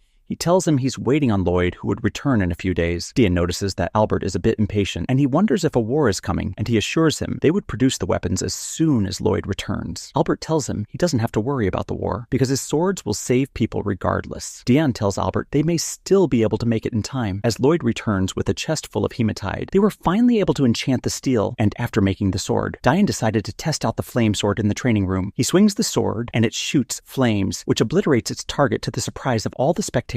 At the end of the day, Lloyd retires to bed exhausted. After doing so much during the day, Lloyd suddenly senses something in the courtyard outside, and he's on edge because the thing he sensed barely has any presence. He's surprised that Shiro didn't sense anything, because he's usually sensitive to things of that nature. He looks out the window to see a masked boy standing in the courtyard. Lloyd instantly appears before her. Lloyd is eerily calm, so she tries to escape only to find that she is trapped. Lloyd explains that he only wants to have a chat, even though she is a trespasser. The girl uses some strange power and apologizes, as she never wanted to have to use it against a child. Lloyd quickly detects that it's a poison, but he is shocked when his purification magic doesn't work against it. Her attack causes a great deal of pain, so the girl apologizes again and reveals that nothing can purify her poison. Lloyd thinks about how Purify can handle all known poisons, so what she is using must be an unknown toxin. What's most incredible is that she is transmuting the nature of her poison with mana. There are rare individuals who are born with a special type of mana. Those who have particularly threatening abilities are feared and known as the Blighted. The girl confirms that she is the Poison Blighted, known as Ren, the Poison Moth. Lloyd is then shocked when Ren breaks his barrier, and he realizes is that she must have weakened it with her poison. Ren assures him that he will be okay since he didn't take in that much of her poison, but he will definitely be in pain for the next couple of days. Ren says goodbye as she leaves, and Lloyd is amazed by how well she hid her presence. Grimoire arrives to point out that this is no time to be impressed, but Lloyd explains that he is fine, as he is constantly healing himself. Grimoire wonders why he didn't stop the girl, so Lloyd explains that he rather let her guide him to their hideout. Grimoire has no clue who they are, so Lloyd reveals that Silpha told him about the Assassin's Guild, and he's pretty sure that Ren is one of them. They are a group of 6 assassins that all have bounties on their heads. What Lloyd is most excited about, though, is that they each have their own special abilities. Lloyd tracks where she went, so Grimoire can't believe that he's able to detect the undetectable girl. Lloyd explains that her presence is like a tear in space, so it's pretty easy to follow her when you know that. Lloyd goes after Ren, and Silpha arrives late to the party. Elsewhere, Ren is scolded for not eliminating the person that found her. Ren reveals that she did get some information, though. She found out that they are mass-producing spellbound swords, so they must be preparing for war. But this just gets one of the assassins upset. He tells Ren to stop acting like their leader Jade. Since he is long gone, Ren argues that Jade will come back, but they are told to stop arguing as they are being watched. Lloyd reveals himself, but Ren is shocked since he should still be poisoned. The assassins have heard that Lloyd pretends to be unremarkable, but in reality, he is actually really powerful. None of that matters, though, as Lloyd has found them, so he cannot be allowed to leave. This crazy kid hears this and decides to lower his barrier, which makes Grimoire wonder how insane he can be. Lloyd explains that he's facing opponents with unique abilities, and it would be a shame if he didn't get to sample them. Lloyd uses his trace ability to mimic Tao's fighting technique and tells the assassins to bring it on. He fights off the first challenger, and the guy is impressed that he knows martial arts. Lloyd can tell that this guy's really flexible, and the assassin reveals that he can even twist his entire body enough to fit through the tiniest spaces. This is just like a rodent, so he is the warp-blighted known as Babylon the giant rat. Lloyd is in awe as this guy's body is as unique as it gets. But there's no time for admiration as someone sneaks up behind Lloyd. The guy says the word sink, and Lloyd is stunned when his body becomes really heavy. The guy's name is Crow, the dark raptor, and the mana in his words makes him the cursed blighted. The big guy attacks next, but Crow is done the one to be shocked as Lloyd uses brute strength to overcome his curse. Lloyd gets caught in a trap, so the big guy introduces himself as Galil the spider. He is the web blighted, as he can transmute the mana around his body into a sticky substance. Lloyd manages to break free and admires how their abilities are just as unique as the rumors say. He is then attacked by some girl, but Lloyd dodges her attacks easily. Just then, this crazy girl stabs herself in the leg, and Lloyd somehow takes damage on his leg. The girl reveals that she is Talia the Hundred Pains, and she's able to share damage with anyone she sees. She is the pain blighted, and Lloyd can only wonder how her ability works. The introductions are over, and Talia is glad to see that she was able to teach Lloyd what fear is. She is shocked, though, when Lloyd reveals that he is not afraid. What's even more surprising, though, is that Lloyd was able to heal both their stab wounds instantly, even though they pierced all the way through. This kid really shows how crazy he is, as he begins to wonder what will happen if he injures Talia. Healing himself healed her, so he wonders if any damage he does to her will be reflected back to him. Lloyd uses enhancement magic to make blades from some torn cloth, and uses Chaz to mimic Silpha's fighting technique. The little psycho now tells the assassins to get ready, as he wants to see how well they can defend. The assassin realizes that he looks just like a swordswoman that traumatized them before, and they become terrified. Lloyd begins his attack, and the assassins are shocked to see how proficient he is with both swords and martial arts. What makes it even more hard to believe is that they heard that Lloyd was just a magic prodigy. Lloyd nearly slices Babylon in half, but he is impressed when the giant rat relaxes his body at the moment of impact to disperse the damage. The other assassins try to team up against Lloyd, but they just end up hurting each other. Lloyd unleashes an attack on Babylon, and it's so fast that Babylon can't say the word stop to force Lloyd to stop. Lloyd then uses a twin sparrow attack, and Babylon can only say the word ball. Lloyd wonders if he would have went bald if Babylon said the word, but he's glad that he didn't find out. Galil wants to get revenge, but his web sticks to everything, and he puts Talia in an awkward spot. Lloyd attacks Talia next, but she reveals that if he does damage to her, then he will also take damage. She assumes that he will back down, so she is shocked when Lloyd is actually excited to experience what that would feel like. Lloyd sends her flying, causing massive damage to both of them. Lloyd is just glad that it worked. The big guy then captures him in his webs. Lloyd slips out of his gloves and unleashes a massive thunder punch. Lloyd is bleeding at the mouth from this point, so he looks even crazier when he tells Ren to show him her poison again. Galil tells him not to force her, because she can't control her poison mana that well, and if she uses it, they will all get caught in it. Lloyd realizes that none of them really seem to be able to control their powers that well, and Galil confirms this. He explains that if they were able to control them, then they might not have been forced to become outlaws. In his rage, Galila attacks Lloyd, but Lloyd easily stops him. Ren tries to rescue Galil as he screams in agony, but Lloyd stops her too. She's determined to get revenge for what Lloyd did to Galil, but Galil reveals that he is fine. In fact, he is better than fine, as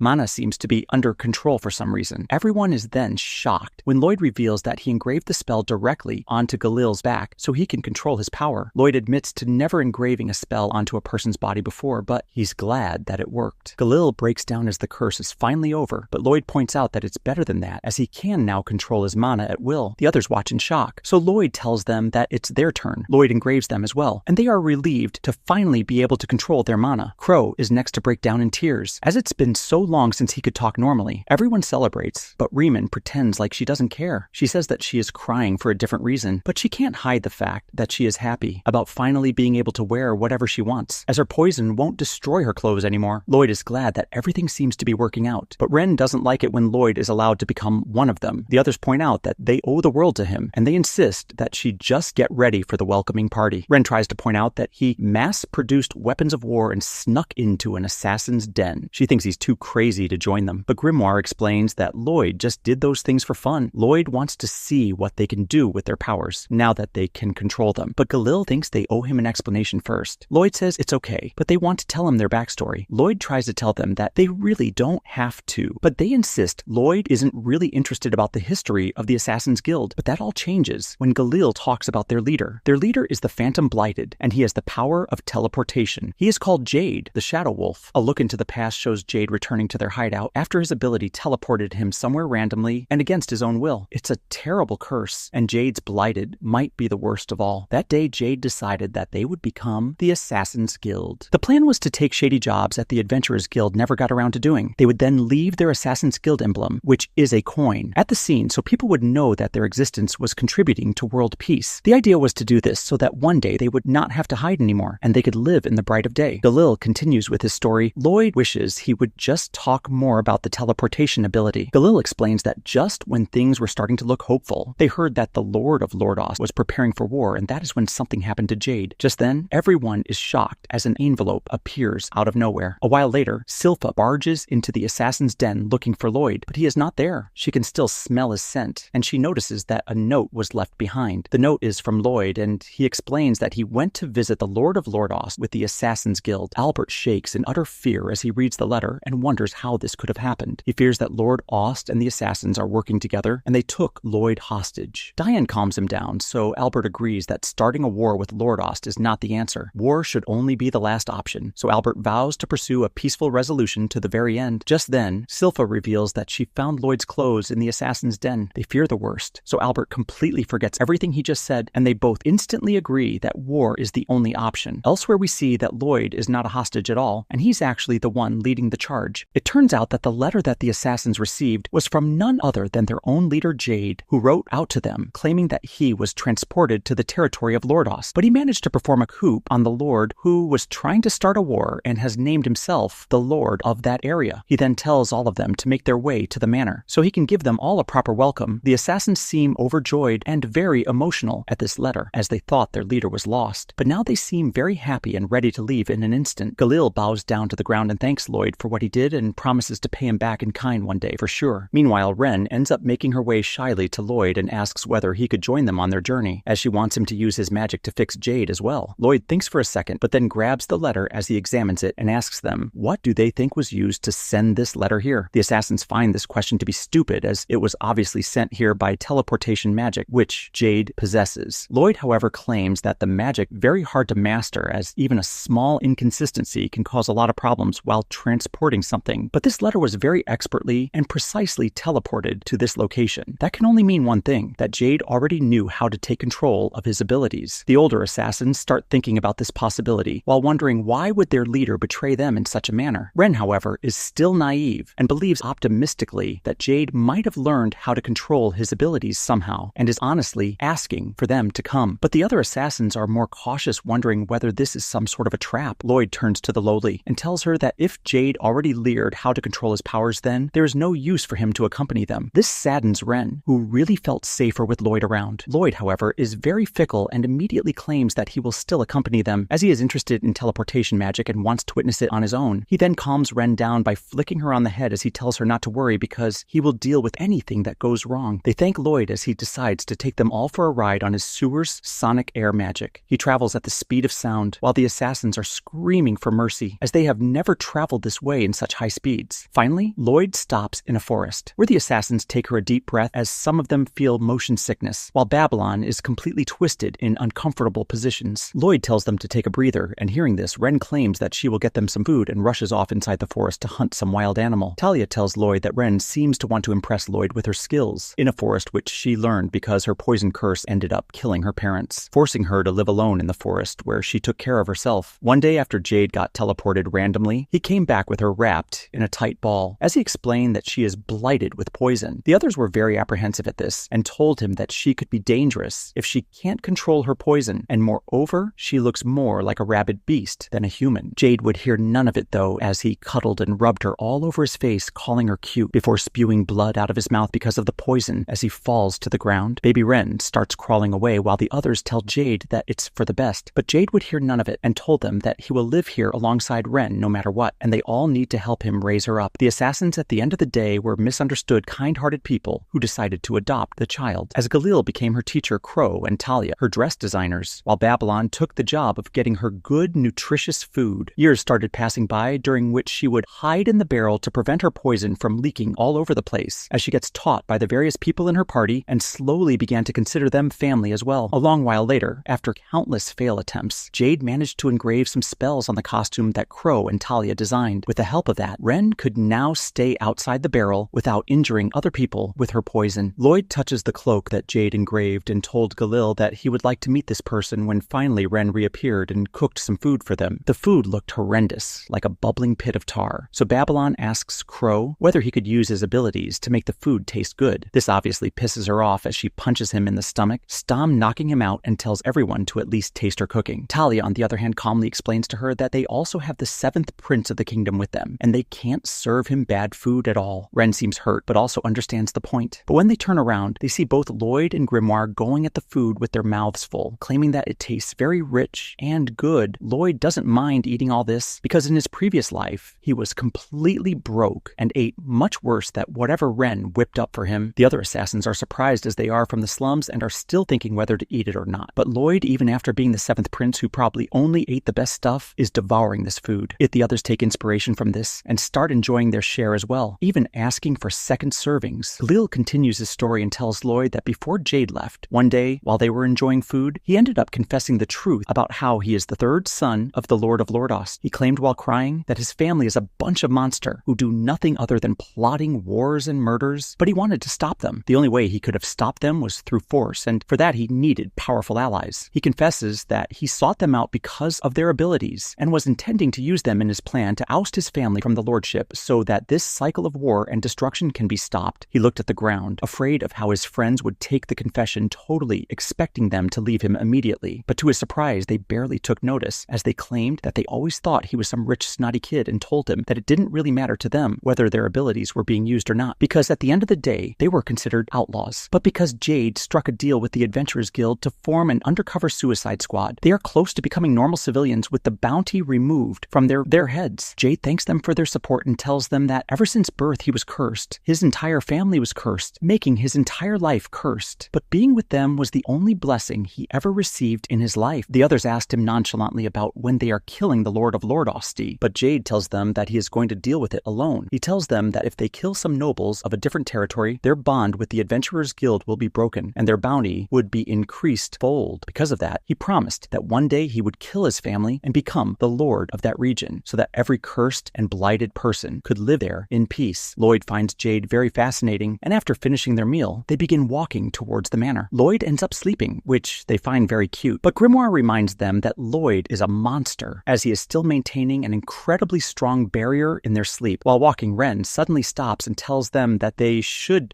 leave Lloyd behind so that he can rest properly while they check out the manor for themselves. Galil looks at her and asks if she doesn't trust Jade, but she refuses, saying that she trusts him completely. But just in case, Galil agrees with this, as they should scout out the location first before taking the prince, and so they put him down on a flower bed so he can sleep while they decide to move on. Ren asks Grimoire to guard Lloyd, but he tells them that Lloyd is invincible even while he is sleeping, and it would be better if he goes with them to make sure everything is fine. They enter the manor's battlements, where they see a huge party going on, and even Grimoire can't sense any sort of negativity coming out from them. They were trying to find Jade in the group when suddenly an egg-headed man finds them and asks them whether they are Jade's friend. Talia replies that they are, and immediately the egghead takes them to the party with a bang and sits them down on the table, immediately pouring them drinks. They all are very flustered as they are not used to this kind of reception. Grimoire feels relieved and decides to bring Lloyd here, but Ren holds on to him, claiming that she feels nervous and would like if Grimoire stayed by her for a bit longer. Suddenly, Jade appears in his lord's outfit, cheerfully greeting the others as he makes his way towards them. He changes his attire so that they feel better, while all of them walk towards him with tears in their eyes. Grimoire finally frees himself to bring Lloyd, while Ren tries to say something, but suddenly Jade's smile changes as he claims that he doesn't really care and uses his insane magic to force them to the ground. The pressure is incredible as Jade laughs at them for falling for his trick. Suddenly, everyone surrounding them starts turning demonic, while Grimoire realizes something is very wrong and uses his magic to blast Jade away. He screams at them to run, but Jade appears behind him and delivers such an insane kick that he falls near Lloyd, barely creeping towards him as he tries to inform Lloyd what just happened. Back at the manor, Jade reveals that he is actually a demon named Gizarme who took control of Jade's body. When he got teleported in his area, it took months to wear him down, but he finally took control of his body after Jade tried to kill himself in order to protect his friends. Unfortunately for him, Gizarme healed him in an instant, and no matter how many times he tries, Gizarme healed him and finally took control of his body and his teleportation powers. Ren tries to scream at him with anger, but he just kicks her aside before destroying the clip that Jade gave her. He picks her up by the head and makes fun of how she killed her own parents. When he notices notices a weird mark on her arm, which wasn't there in Jade's memories. He asks who the hell put the mark on her, but she wouldn't answer. Gisarm starts using his mind control ability to seek the answer, but Ren simply bites her own tongue. Even then, he was almost able to get the word out of her mouth. But just then, a light shines in the night sky, and all the assassins are shocked as a barrier surrounds them. Gisarm tries to see what's going on, but it's too late as a massive attack crashes down onto the manor. This leaves a massive crater in its wake, shocking everyone, and Ren breaks down as she notices that Lloyd was the one that saved them. Lloyd answers the question that Gisarm wanted to know so badly by revealing that it was him. After the spell, he goes to the floor and calms Ren down while she sobs hysterically. He examines her wounds right away and stitches her mouth, while inquiring as to why she would attempt something like biting her own tongue. The demons in the region tremble in terror upon seeing the massive hole. They do not know if their master Gisarm has perished or not. Gisarm, on the other hand, is difficult to defeat and emerges from behind a demon, driving him into the lava-filled hole. He asks them, what the hell are they looking at? As he looks at them, Lloyd turns to face the assassins, telling them to get out of the way while he takes care of the remainder. When Ren tries to object, Galil grabs her and drags her away. Galil informs her that this is above their level, and they can never hope to match their powers. When she tells him they can't leave Lloyd alone, Gisarm asks the demons if they are all stupid since their main objective was to take over the assassin's body. As he turns to face them, he warns them that since the assassins are skilled at hiding, they might not be able to locate them again if they lose their way. He orders them to pursue them and makes a death threat against them if they don't find those assassins. The assassins are almost outside the castle gates when the terrified demons attempt to pursue them. Lloyd casts a sluggish glance at them before unleashing a torrent of extremely potent spells that obliterate any demon that dares to pursue them. The assassins are shocked to learn of the true strength of the seventh prince. Gisarm appears on one of the towers. While Lloyd continues to drift in midair, two of the lower-class demons suddenly charge forward to attack, while Gisarm tries to murder Lloyd with his cursed speech. At the same moment, his mana shield stops the strikes, but to his surprise, the cursed speech gets past the defense following his guidance. Lloyd avoids the spell and manages to hit the demon behind him, instantly killing him using his magic. Lloyd defies the spell's instant mechanics and discovers that the cursed speech is actually a massive ball of mana that kills not only the body but also the demon that was possessing it by cardiac arrest. This intrigues him much since he knows that standard spells that transform mana into a physical form for attack are simple to counter, since the shield can withstand any solid stripes. However, the unique cursed speech, which is just pure mana, moves more slowly than liquid, but still breaks through the shield without causing any further problems. Grimoire asserts that he could easily overpower Pazuzu with his mana if they are dealing with someone similar. However, the fact that this monster can instantly stop Lloyd's heart whenever it pleases complicates matters. When Gisarm sees the lesser demons chasing the assassins,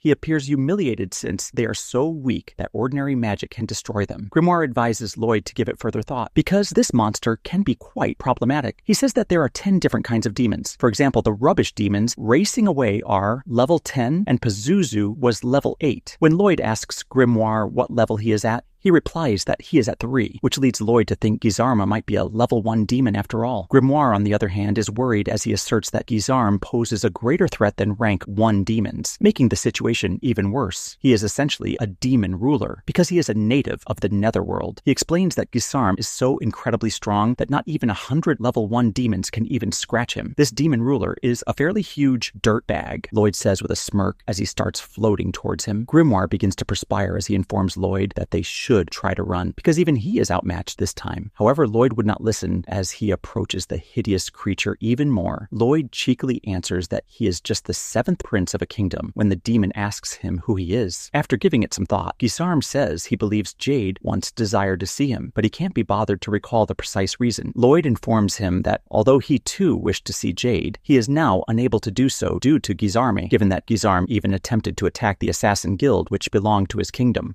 He asserts that Gisarm would be required to pay back the loan. Gisarm gives him a menacing glare and says that he is to blame for the destruction of many of his demons and his lair. With the same level of insanity, they each look at one another ready for a fight and challenge one another to a death-defying duel. Grimoire warns Lloyd once more that he should back down from this fight and that they should flee, but Lloyd is already well prepared, wondering how much mana he will need to kill him. Grimoire considers how impossible it would be, given how dangerous even demons of level 10 may be. Even yet, if you think of them as fish, they could perish push at the correct mana pressure. But this demon is a whole other ballgame. He will never find mana pressure to be bothersome. Lloyd instantly raises his shield as Gisarm snatches a shard of mana and launches it in his direction. However, even after that, the shard nearly makes its way through, terrifying Grimoire greatly because this was Lloyd's powerful barrier with numerous shields that easily fed Grimoire's best strikes. However, this beast broke it with only a scrap. Gisarme becomes ecstatic upon witnessing Lloyd's might, and this time conjures up countless dark mana spears that he launches in his direction at breakneck speed. Before it breaks under the pressure of several spears, Lloyd quickly makes another barrier. Gisarm starts hurling mana spears at Lloyd, who is attempting to avoid as many blows as possible while erecting new barriers. This leads to a chase, however, after some time. Gisarm unexpectedly teleports on top of Lloyd and kicks the barrier away, shattering it in half. The spears quickly come together to form a huge missile that would have killed Lloyd. However, he creates a great stone barricade from the ocean floor with his immense mana, and it cracks in half after taking the hit. The demons and assassins both start watching the show and forget everything because the combat was so amazing. Then Galilee cries out to Babylon to hasten her ascent and open the great gate, and the devils realize they must catch these people. Gisarme is amazed that Lloyd survived despite using his teleportation ability, but Lloyd lashes out, claiming that Jade is the rightful owner of the teleportation power. Gisarme just laughs it off, saying that although Jade never learned how to use his abilities, controlling this skill comes naturally to a creature with his level of Mona competence, comparable to how a bird learns to fly naturally. They are born knowing how to do it. These wretched humans are like rats with wings who don't know how to use them properly. In contrast, then he makes 1,000 more spears and asks Lloyd if he's going to run away. Block or dodge at this point, however. Gisarm employs a cunning ploy and teleports his spear behind him before Lloyd could even consider, stabbing him square in the heart. Not even stopping there, he stabs Lloyd many times with spears, while he lies there motionless. As the demons attack the assassins, Galilee ties them to the ground with his sticky web, and Crow uses his cursed tongue to make them stick even longer. Babylon, in the meantime, finds the lever and gives it a strong push slightly, opening the gate. He yells for them to hurry through so he can shut it, but the demons utilize their abilities to overcome the spells and begin pursuing them once more. The assassins attempt to flee, but Talia stays behind and wounds herself on the feet with her particular magic ability, causing all the demons to fall to the ground as well. She tells them to leave her alone because she will stop them from pursuing them. Even though Galilee yells at her to go, the demons make fun of her powers, saying they can just grow back, but she stabs her other foot without thinking twice, knocking them all down. Now when the woman is telling the others to go into the forest and cover their tracks right away, the demons recognize that she is insane. Without any delay, Galilee forces Crow and Ren through the gate, closes it behind him, and approaches Talia. She warns him to flee because she can't control her powers yet and could hurt him, but he reassures her that he would be at her side all the way through. Talia tells him that she had a plan and was going to terminate her life with a sword, despite his assertion that she can't handle them alone. Galilee assures her he is prepared to die with her and asserts that he already knew that. Talia can't see them die, so she just smiles at her friend while Ren yells for them to accompany her. The monsters hurry towards her in fear, realizing that if she ends her own life, they would all perish with her. Putting the sword to her throat, Talia considers how many times Jade tried to delete himself, but Galilee saves them with his webs. Gisarme, meantime, scoffs at the humans, saying he believed Lloyd would keep him amused longer, but then he sees that all he stabbed was a statue of Lloyd. Gisarme teleports away at the last second, relieved that Lloyd is still alive to amuse him, just in time to see Lloyd suddenly materialize in front of him, brandishing a sword and attempting to chop off his head. Gisarme urges Lloyd to keep his word and put up a decent fight, but Lloyd politely requests that they reschedule the battle. Because his family's arriving, Ren is shocked since she doesn't know what's going on, when a group of archers and mages start firing magic fire arrows at the lower class demons. Surprising the demon, Albert enters through the main gate, sword ready, and follows Silpha and the others as it suddenly slashes open. As Albert orders his warriors to advance and vanquish any demons that stand in their path, Ren sobs with relief. Silpha walks out to the training ground with her sword ready to begin training. She takes her stance as she sizes up the hay bales before her. She quickly strikes the training dummy, compressed to its limit, using magic. She's disappointed that though she can cut through the hay bale, her sword always gets bent. When she puts some strength behind her swing, though, her strike makes the hay bale unravel. She isn't satisfied because she wouldn't be able to use her full strength in a real fight or the sword won't last. She realizes that she would have to hold back, so she doesn't break her sword, but she remembers that the demon she's fighting is stronger than a hay bale and doesn't have the luxury of choice to hold back. She gets an idea of how to take care of her sword problems. The demons are set ablaze and Ren is relieved that help is finally here. Crow feels that he has seen Silpha somewhere before, but he cannot remember it well. Albert and Silpha,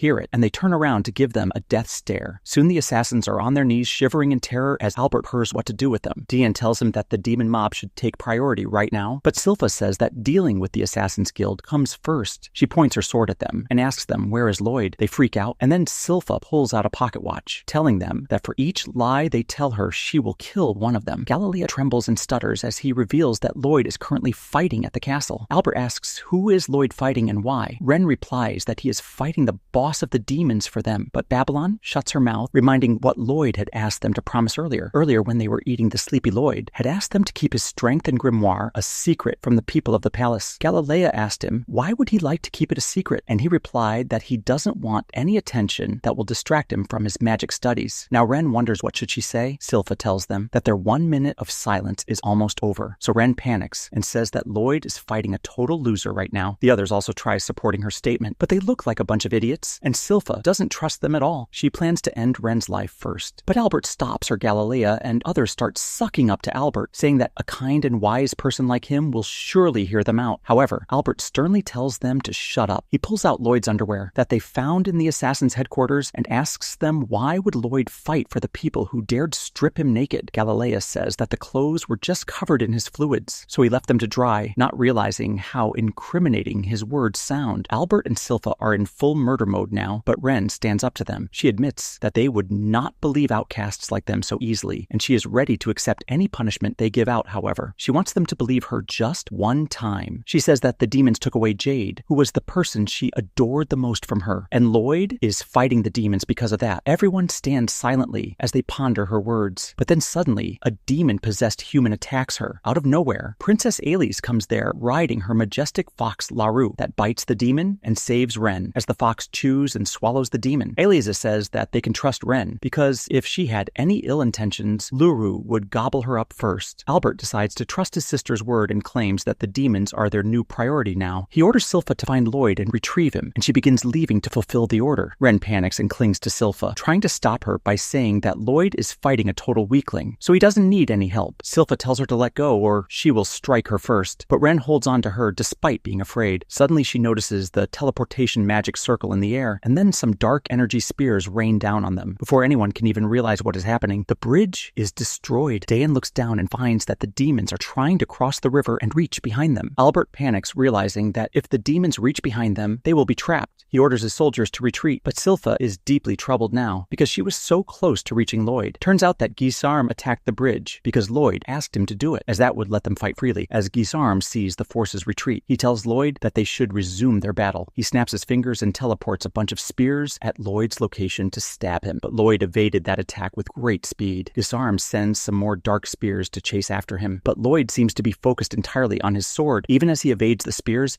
he looks at the ground and finds that Albert and his forces are successfully keeping the escaping demons under control with their magic swords, and thinks that he can fight gusts without holding back now. The demons on the ground are set ablaze by the fire attack from the knights, but they are not harmed at all. Despite all the screams of pain, they can feel the burning sensation, but they are able to regenerate any damage their body faces. Albert realizes that the demons are quite resistant to magic, and he is not sure if he should kill them because they are still in human bodies. Suddenly, Dayan uses his special magic sword and hurls a giant fireball towards the demons, blowing them away with an explosion. Even that doesn't do anything, and the knights wielding the magic swords are also running out of stamina now. This stresses out Albert, who wonders what to do now. He thinks that they must change their tactics to allow Luru and Silpha to fight against the demons up close. He turns back to see if they are ready and finds that Silpha is missing. Silpha has climbed on Shiro, and she leads him to the broken end of the bridge, asking him to rush towards Lloyd. Galilea and others tell her that it is impossible, and she realizes it too, but she keeps coming up with stupid ways to cross the broken bridge. Shiro also wants to see his master badly, and he takes the leap of faith but ends up falling in the river. Silpha is preparing to jump after him too, when suddenly someone climbs up the bridge and attacks her. She dodges the first attack and then draws her swords to block the rest of them. The attacker turns out to be the demon, who praises Silpha's skill. He tells her that she is good, but not as good as him. He declares that while his associates here are just 10th class demons, he is an 8th class demon, as well as a practitioner of the demon blade technique. Thinking about the class system among demons, Silpha wonders what class Pazuzu was in. However, it does not matter, because demon seems quite weaker than him. On the other hand, Albert is still wondering if there is a way to save the people possessed possessed by the demons. When a demon launches a surprise attack on him, no one is ready to fend off against him. But surprisingly, Babylon arrives to save the prince. He grabs the demon's neck and twists it. Albert thanks him and then remarks that he didn't even hesitate dealing such fatal damage to the demon. Babylon tells him that he is a nice guy, just like their leader Jade was. He then says that despite being assassins, they don't take just life and death lightly, and he attacked without holding back earlier because the demon possessed are already done for. The demon tries recovering even from the damage he just received, while Babylon tells Albert that there is no way to save the demon possessed. Because their minds are already dead just then, the demon collapses after failing to regenerate his body hearing. Babylon's words and seeing the gruesome sight makes Albert realize what he must do. He approaches the burning demons and pulls out his magic sword. He does some hand signs to activate a powerful flame spell. He wants to apologize to the people of Lordos because he cannot save them, but he wants to set them free from their suffering now. With that sentiment, he unleashes his spell and makes fireballs rain from the sky. The fireballs explode as they hit the ground, and the demons start screaming in pain as they burn. Albert tells his knights to stop holding back and put all their strength into exterminating the enemy. On the other hand, Silpha launches a barrage of swift strikes at Demon, who keeps blocking them and backing away. He jumps up and then uses a drilling move to push Silpha back, but she simply blocks his attack. The demon takes to the skies again and launches some flying slashes, but Silpha deflects them too. Next, they use a special move and charge at each other with full speed. Their clash is too fast for anyone else to see it, but they seem equally matched at this point. They keep on attacking each other with their special moves, and just the shock waves are enough to damage the bridge. They separate after that, and as Silpha lands, her hairband breaks and blood starts flowing down from her forehead. The demon has also taken an equal amount of damage, but he can easily recover thanks to his demonic powers. He begins laughing, saying that humans can never beat demons. However, he admits that Silpha is strong, which is why he wants her body now. He claims that by doing so, he will master his technique as well as hers. He suddenly takes a different stance and charges towards Silpha. Using the Lordost sword technique, she reacts a bit late to it, and her dress gets cut off even as she manages to dodge the attack. Demon says that the previous master of this body was quite hardworking and skilled in martial arts. He showed his callous hands that depict how hard he must have worked. Demon says that he has all the memories of the previous owner of this body, and he will use them well. He declares that humans are just clothing to demons like him, and now he is going to take over Silpha. Silpha doesn't take those words kindly, and she leaps high in the air to use the demonic technique that Humpty used a while ago. He is shocked to see her using that move and barely blocks it at the last moment. He is terrified that Silpha also knows demon sword technique, but she tells him that she just learned it by watching, because she is not so pathetic that she can't learn another style without taking over someone's body. Demon is furious at this insult, but Silpha doesn't mind him. Instead, she calls to Shiro, who climbs back to her side. She begins scouring through its fur and finally finds a special sword that Lloyd personally made for her. As she draws the blade, she tells Demon to bear witness what humans can achieve. Beginning a few days ago, Silpha was training to get stronger so that she could deal with demons like Pazuzu herself. However, when she used her full power to swing, the sword ended up bending, and the dummy target started spinning uncontrollably.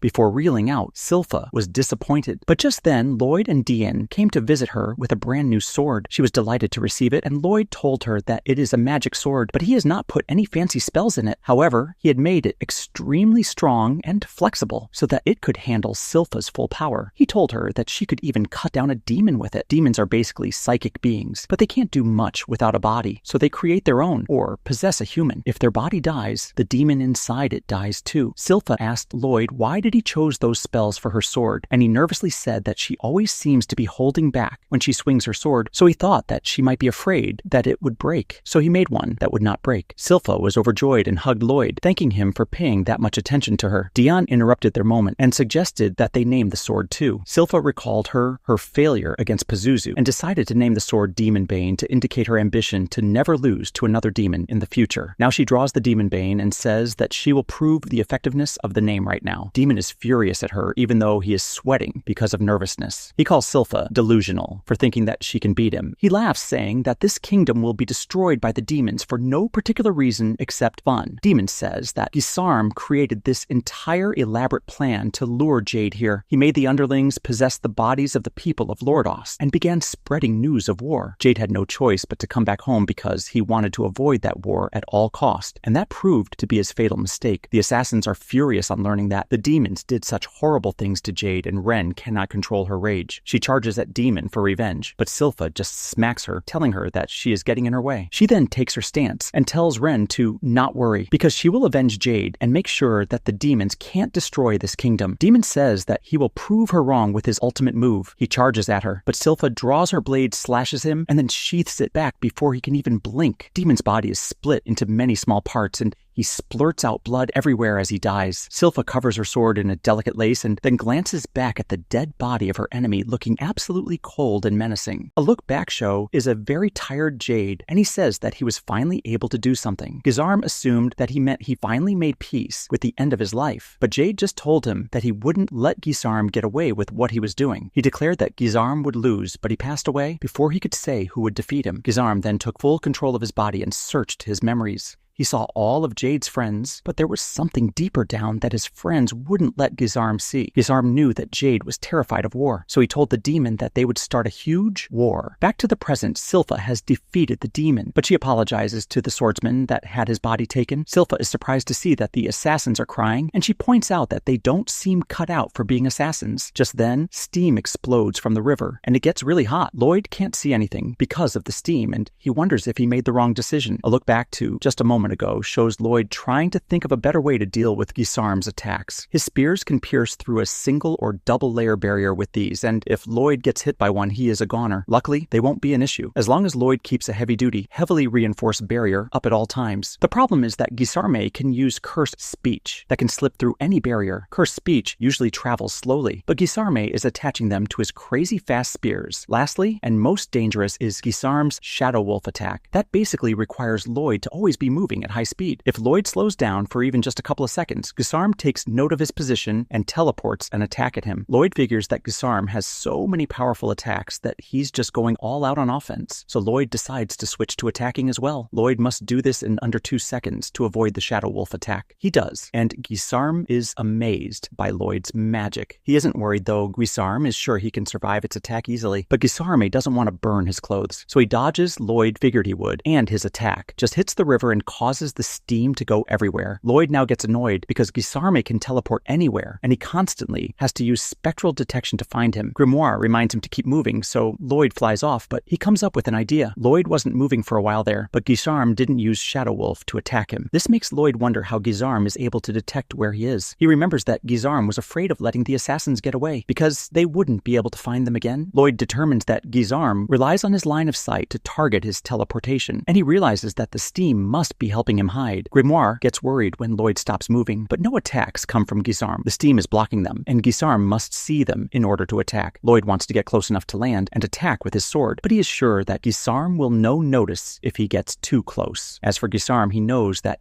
he just has to wait for Lloyd to make a move. This moment comes, but Lloyd Schley uses several decoys. Gizarm can't tell which is the real Lloyd, so he lets himself get attacked. He determines that the real Lloyd is the only one using a sword not made from dirt, so Gizarm attacks him. Gizarme commends Lloyd for trying a physical attack because magic attacks don't work on him, but he explains that physical attacks don't hurt him either. No matter what kind of damage Lloyd does, Gizarme can regenerate in an instant. He can also harden his body to be as hard as iron, and he just let Lloyd stab him so he could identify which was the real one. Gizarme says that Lloyd can be proud of himself in the afterlife after being able to just touch him, but his evil villain speech isn't going so well because Lloyd's clones still haven't disappeared. Just then, Gizarm's shocked to see that the Lloyd he attacked was a fake as well. This means that Lloyd gave the real sword to a clone in order to trick Gizarm. Gizarm determines that Lloyd must be hiding in the sky, but he is wrong as the real Lloyd blasts him with an attack from behind. Lloyd thinks his plan is going pretty well, but Gizarm disagrees. As he regenerates, he teleports some clothes to his body, and we learn a bit more about his ability. Gizarme can teleport things without seeing them, but he has to know what their exact location is. Lloyd then explains to us that his clones are pretty much useless because they're really only good at doing silly dances. There are plenty of ways for this to end badly for him, and his plan is really risky. Grimoire is terrified, and Gizarm decides to take the simplest approach and attack all the Lloyds. This attack reveals the real Lloyd, as Gizarm knew that Lloyd would protect his real body with the barrier. This turns out to be another clever trick though, so Gizarm keeps attacking. Gizarm tries to figure out what Lloyd is doing, and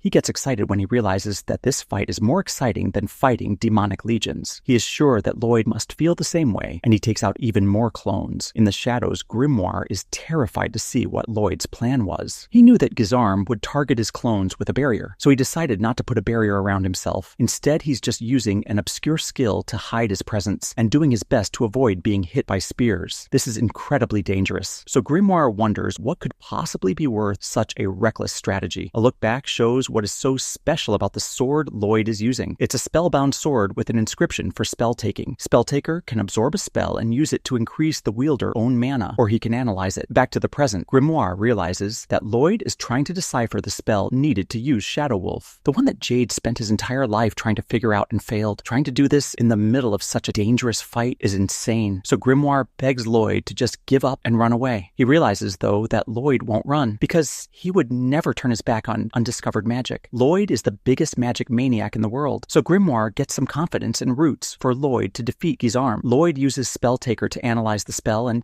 he searches for Jade inside of it. He tries to tell Jade that all his friends are waiting for him, but Lloyd is shocked by what he sees. Lloyd reveals himself to Guisarme, and Guisarme is stunned when he realizes that he wasn't protecting himself with a barrier because of the cut on his cheek. Lloyd explains that he has realized something, so he stopped using his clones, and Guisarme assumes that Lloyd realized that he couldn't win. Guisarme would like to know why Lloyd fights in the first place. He knows that Lloyd is unlike everyone else. Lloyd is broken in some way, and Guisarme says that they are the same. Guisarme wants Lloyd to follow him, but Lloyd shuts him down immediately. Lloyd acknowledges that Guisarme is powerful, but points out that is all he has. Humans, on the other hand, are weak, and they live life struggling with what they lack. However, that is why they're able to build incredible things. Magic is the perfect example of this because it was born from people's desires to control things like fire and flight. Every spell ever formulated is rooted in their dreams. This is why sorcery is infinitely interesting to Lloyd. Guisarme doesn't care and just prepares to eliminate him, but Lloyd absolutely destroys Guisarme. Guisarme is in a great deal of pain, and Lloyd explains that it was an attack, just using key techniques. Guisarme has no clue what that is, but he's more shocked because Lloyd anticipated where he was teleporting to land an attack. Lloyd says he is bored of Guisarme's attacks and tells him to hurry up and use some new ones. Guisarme becomes furious at the thought of a human ordering around a demon lord, but Lloyd reminds Guisarme of Jade's last words. Guisarme doesn't think much of it, but Lloyd explains that Jade said Guisarme would lose. This infuriates Guisarme even more, but Lloyd just sends him flying. Lloyd unleashes his crazy onslaught, but Guisarme takes a moment from screaming in pain to remind himself to remain calm. The damage Lloyd is doing hurts badly, but he reminds himself that he can just regenerate. Guisarme calms himself, but only to think about how there is a bigger problem. Lloyd continues to overwhelm Guisarme and uses double casting to prepare his next attack. This incredible attack blasts Guisarme back near the castle, and Lloyd strides him again. Guisarme panics as he sees magma, but he can't tell where he is. Falling into magma would be really bad for him, so he uses line of sight to just avoid it, but Lloyd just lands another powerful attack. Just then, Lloyd thinks about how he has always been obsessed with magic. In this life and his past one, he was always curious about the people behind the spells they created, and that is no different when it comes to Jade. Guisarme is now in a lot of pain, and Lloyd declares that this fight hasn't been fun for him at all. Guisarme seems to be out of ideas, so Lloyd declares that it's time to end him. Guisarme reveals that there's one great thing that separates demons from demon lords, and that is the ability to freely control atmospheric mana. He concentrates all the mana in the area and forms an attack that is capable of reducing anything in creation to oblivion. It is called the Mortal Dark Sphere. Guisarme throws that dark sphere at Lloyd, but Lloyd ain't even impressed, so he just raises his hand and makes it disappear. Guisarme can't believe what just went down with his ultimate move, so he demands an explanation from Lloyd, but Lloyd ain't got much to say. Lloyd straight up nullified it by using the same damn technique. Guisarme can't wrap his head around a regular dude like Lloyd pulling off such a powerful spell, but Lloyd proves it by busting it out right in front of him. A few years back, he learned that spell by reading every magic book he could get his hands on, and after blowing up a bunch of mountains with it, Lloyd got curious. He wondered what would go down if he used 2 copies of the spell at once, so to satisfy his curiosity, he set up a bunch of spells and made them crash into each other. Guisarme still can't believe Lloyd pulled that off because using that spell even once takes a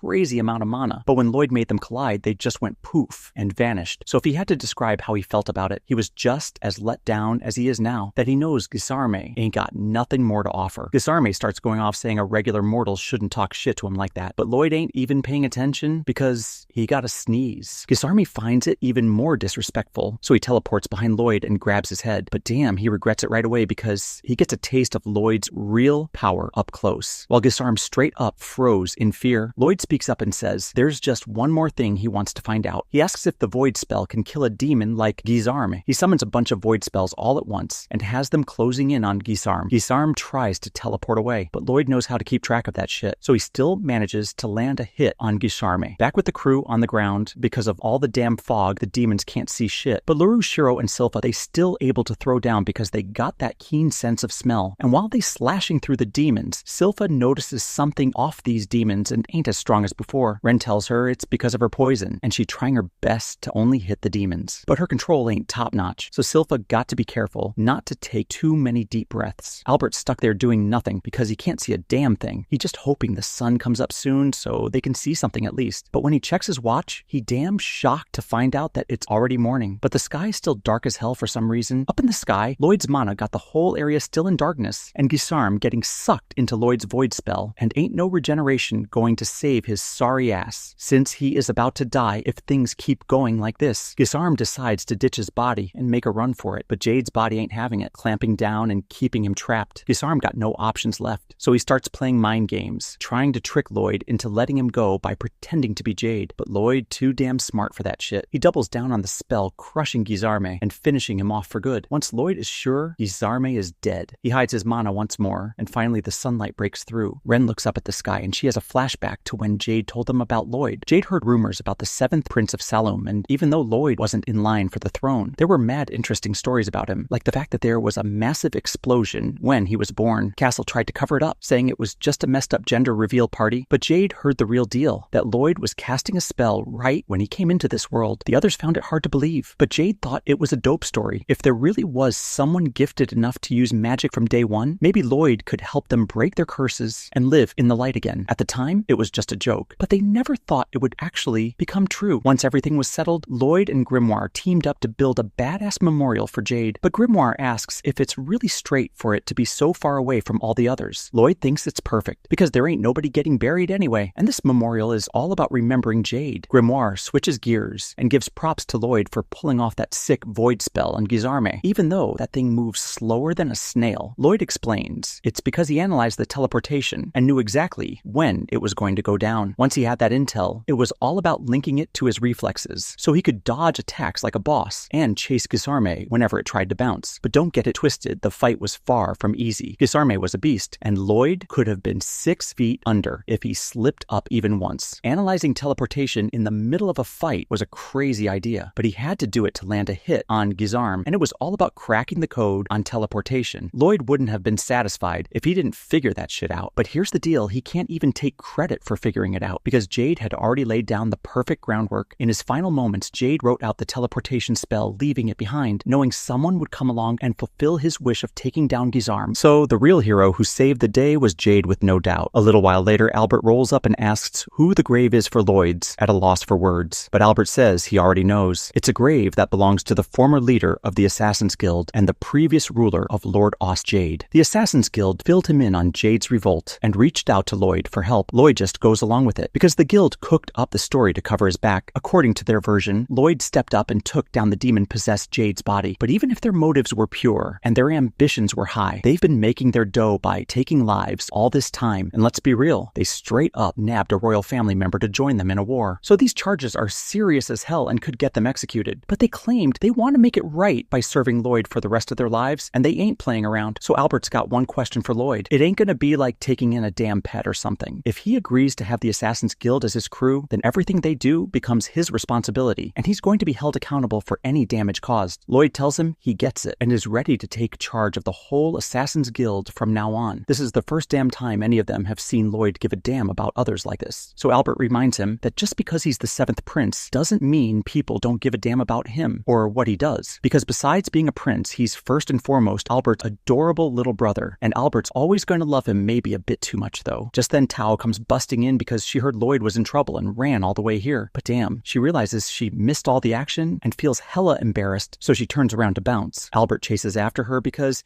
He never got the chance to properly thank her for last time, so everyone follows him. Once they're alone, Grimoire says he's surprised Lloyd actually has such a soft side to himself, but Lloyd denies any sentimentality and says he is just taking in the Assassin's Guild because they possess special mana, and that brings new magical discoveries. But Grimoire knows deep down Lloyd actually gives a damn about them, or else he wouldn't have bothered making a grave for Jade. The Assassin's Guild members eventually get released because Lloyd said he's taking responsibility for them, and they promise to serve him with everything they got to repay the kindness he's shown. After that, Albert decides to hold a tea party, since Tao had asked for one a while ago. But now that it's going down, Tao's feeling a bit nervous, because half the damn royal family is there. Albert tells her to chill and forget about all the formal shit, because it's a celebration, and everyone should just focus on having a blast. In that case, Tao's down to let loose. But Silva still got a problem with her, so she straight up spills tea on Tia, and then they start fighting over it. Albert also tells the Assassin's Guild that there's no reason to hold themselves back, either, since he knows they prefer more casual parties. So they straight up get wild and wasted to honor Jade. In the midst of it all, Crow starts bawling his eyes out at Jade's grave along with Tao, even though she doesn't know him. She can feel that he was a hot dude, and then Talia tries to make moves on Albert, trying to get him to throw down a drink with her. But he refuses since he never drinks while he's on official business. But Talia ain't giving up. So since Albert won't get drunk, she uses her powers to share her feeling of drunkenness with him. But here's the thing, Albert's the type to get pissed when he's wasted, so he immediately goes after Galikli, because he still hasn't gotten an explanation about how Lloyd ended up covered in his sticky stuff. While all that drama's going on, the other girls are kicking it by the castle river, because all the heat Lloyd generated turned it into a freaking hot spring. They're all taking a soak, and Ren turns to Silpha and asks if she can be Lloyd's maid like her, but Silpha don't really have the authority to grant that. So she tells Ren to go ask Lloyd himself, and wouldn't you know it, Lloyd's right there above Silpha, and he says it's fine, but Ren wasn't expecting him to be there. She asks if Lloyd's really fine with rolling with a poison-blazed person like her, but he tells her she's still got a lot of work to do. For instance, she shouldn't be calling herself Blazed anymore, because once she masters her mana, she can control the type of poison she makes, and she could become a sick pharmacist with a power like that. That's when Ren realizes that even though her power is mad deadly, Lloyd never once thought she was a threat, so she promises to serve him with all she's got. After that, they all head back to Saloum Castle, where Ren becomes Lloyd's maid alongside Silpha, and after getting Lloyd all suited up for the day, he got to meet with his pops to explain everything that went down in Lordos, but he don't want to take no damn credit for it, so luckily, Albert did him a solid and took most of the credit, so Lloyd's still free to do his thing, and that means he can keep studying magic every damn day.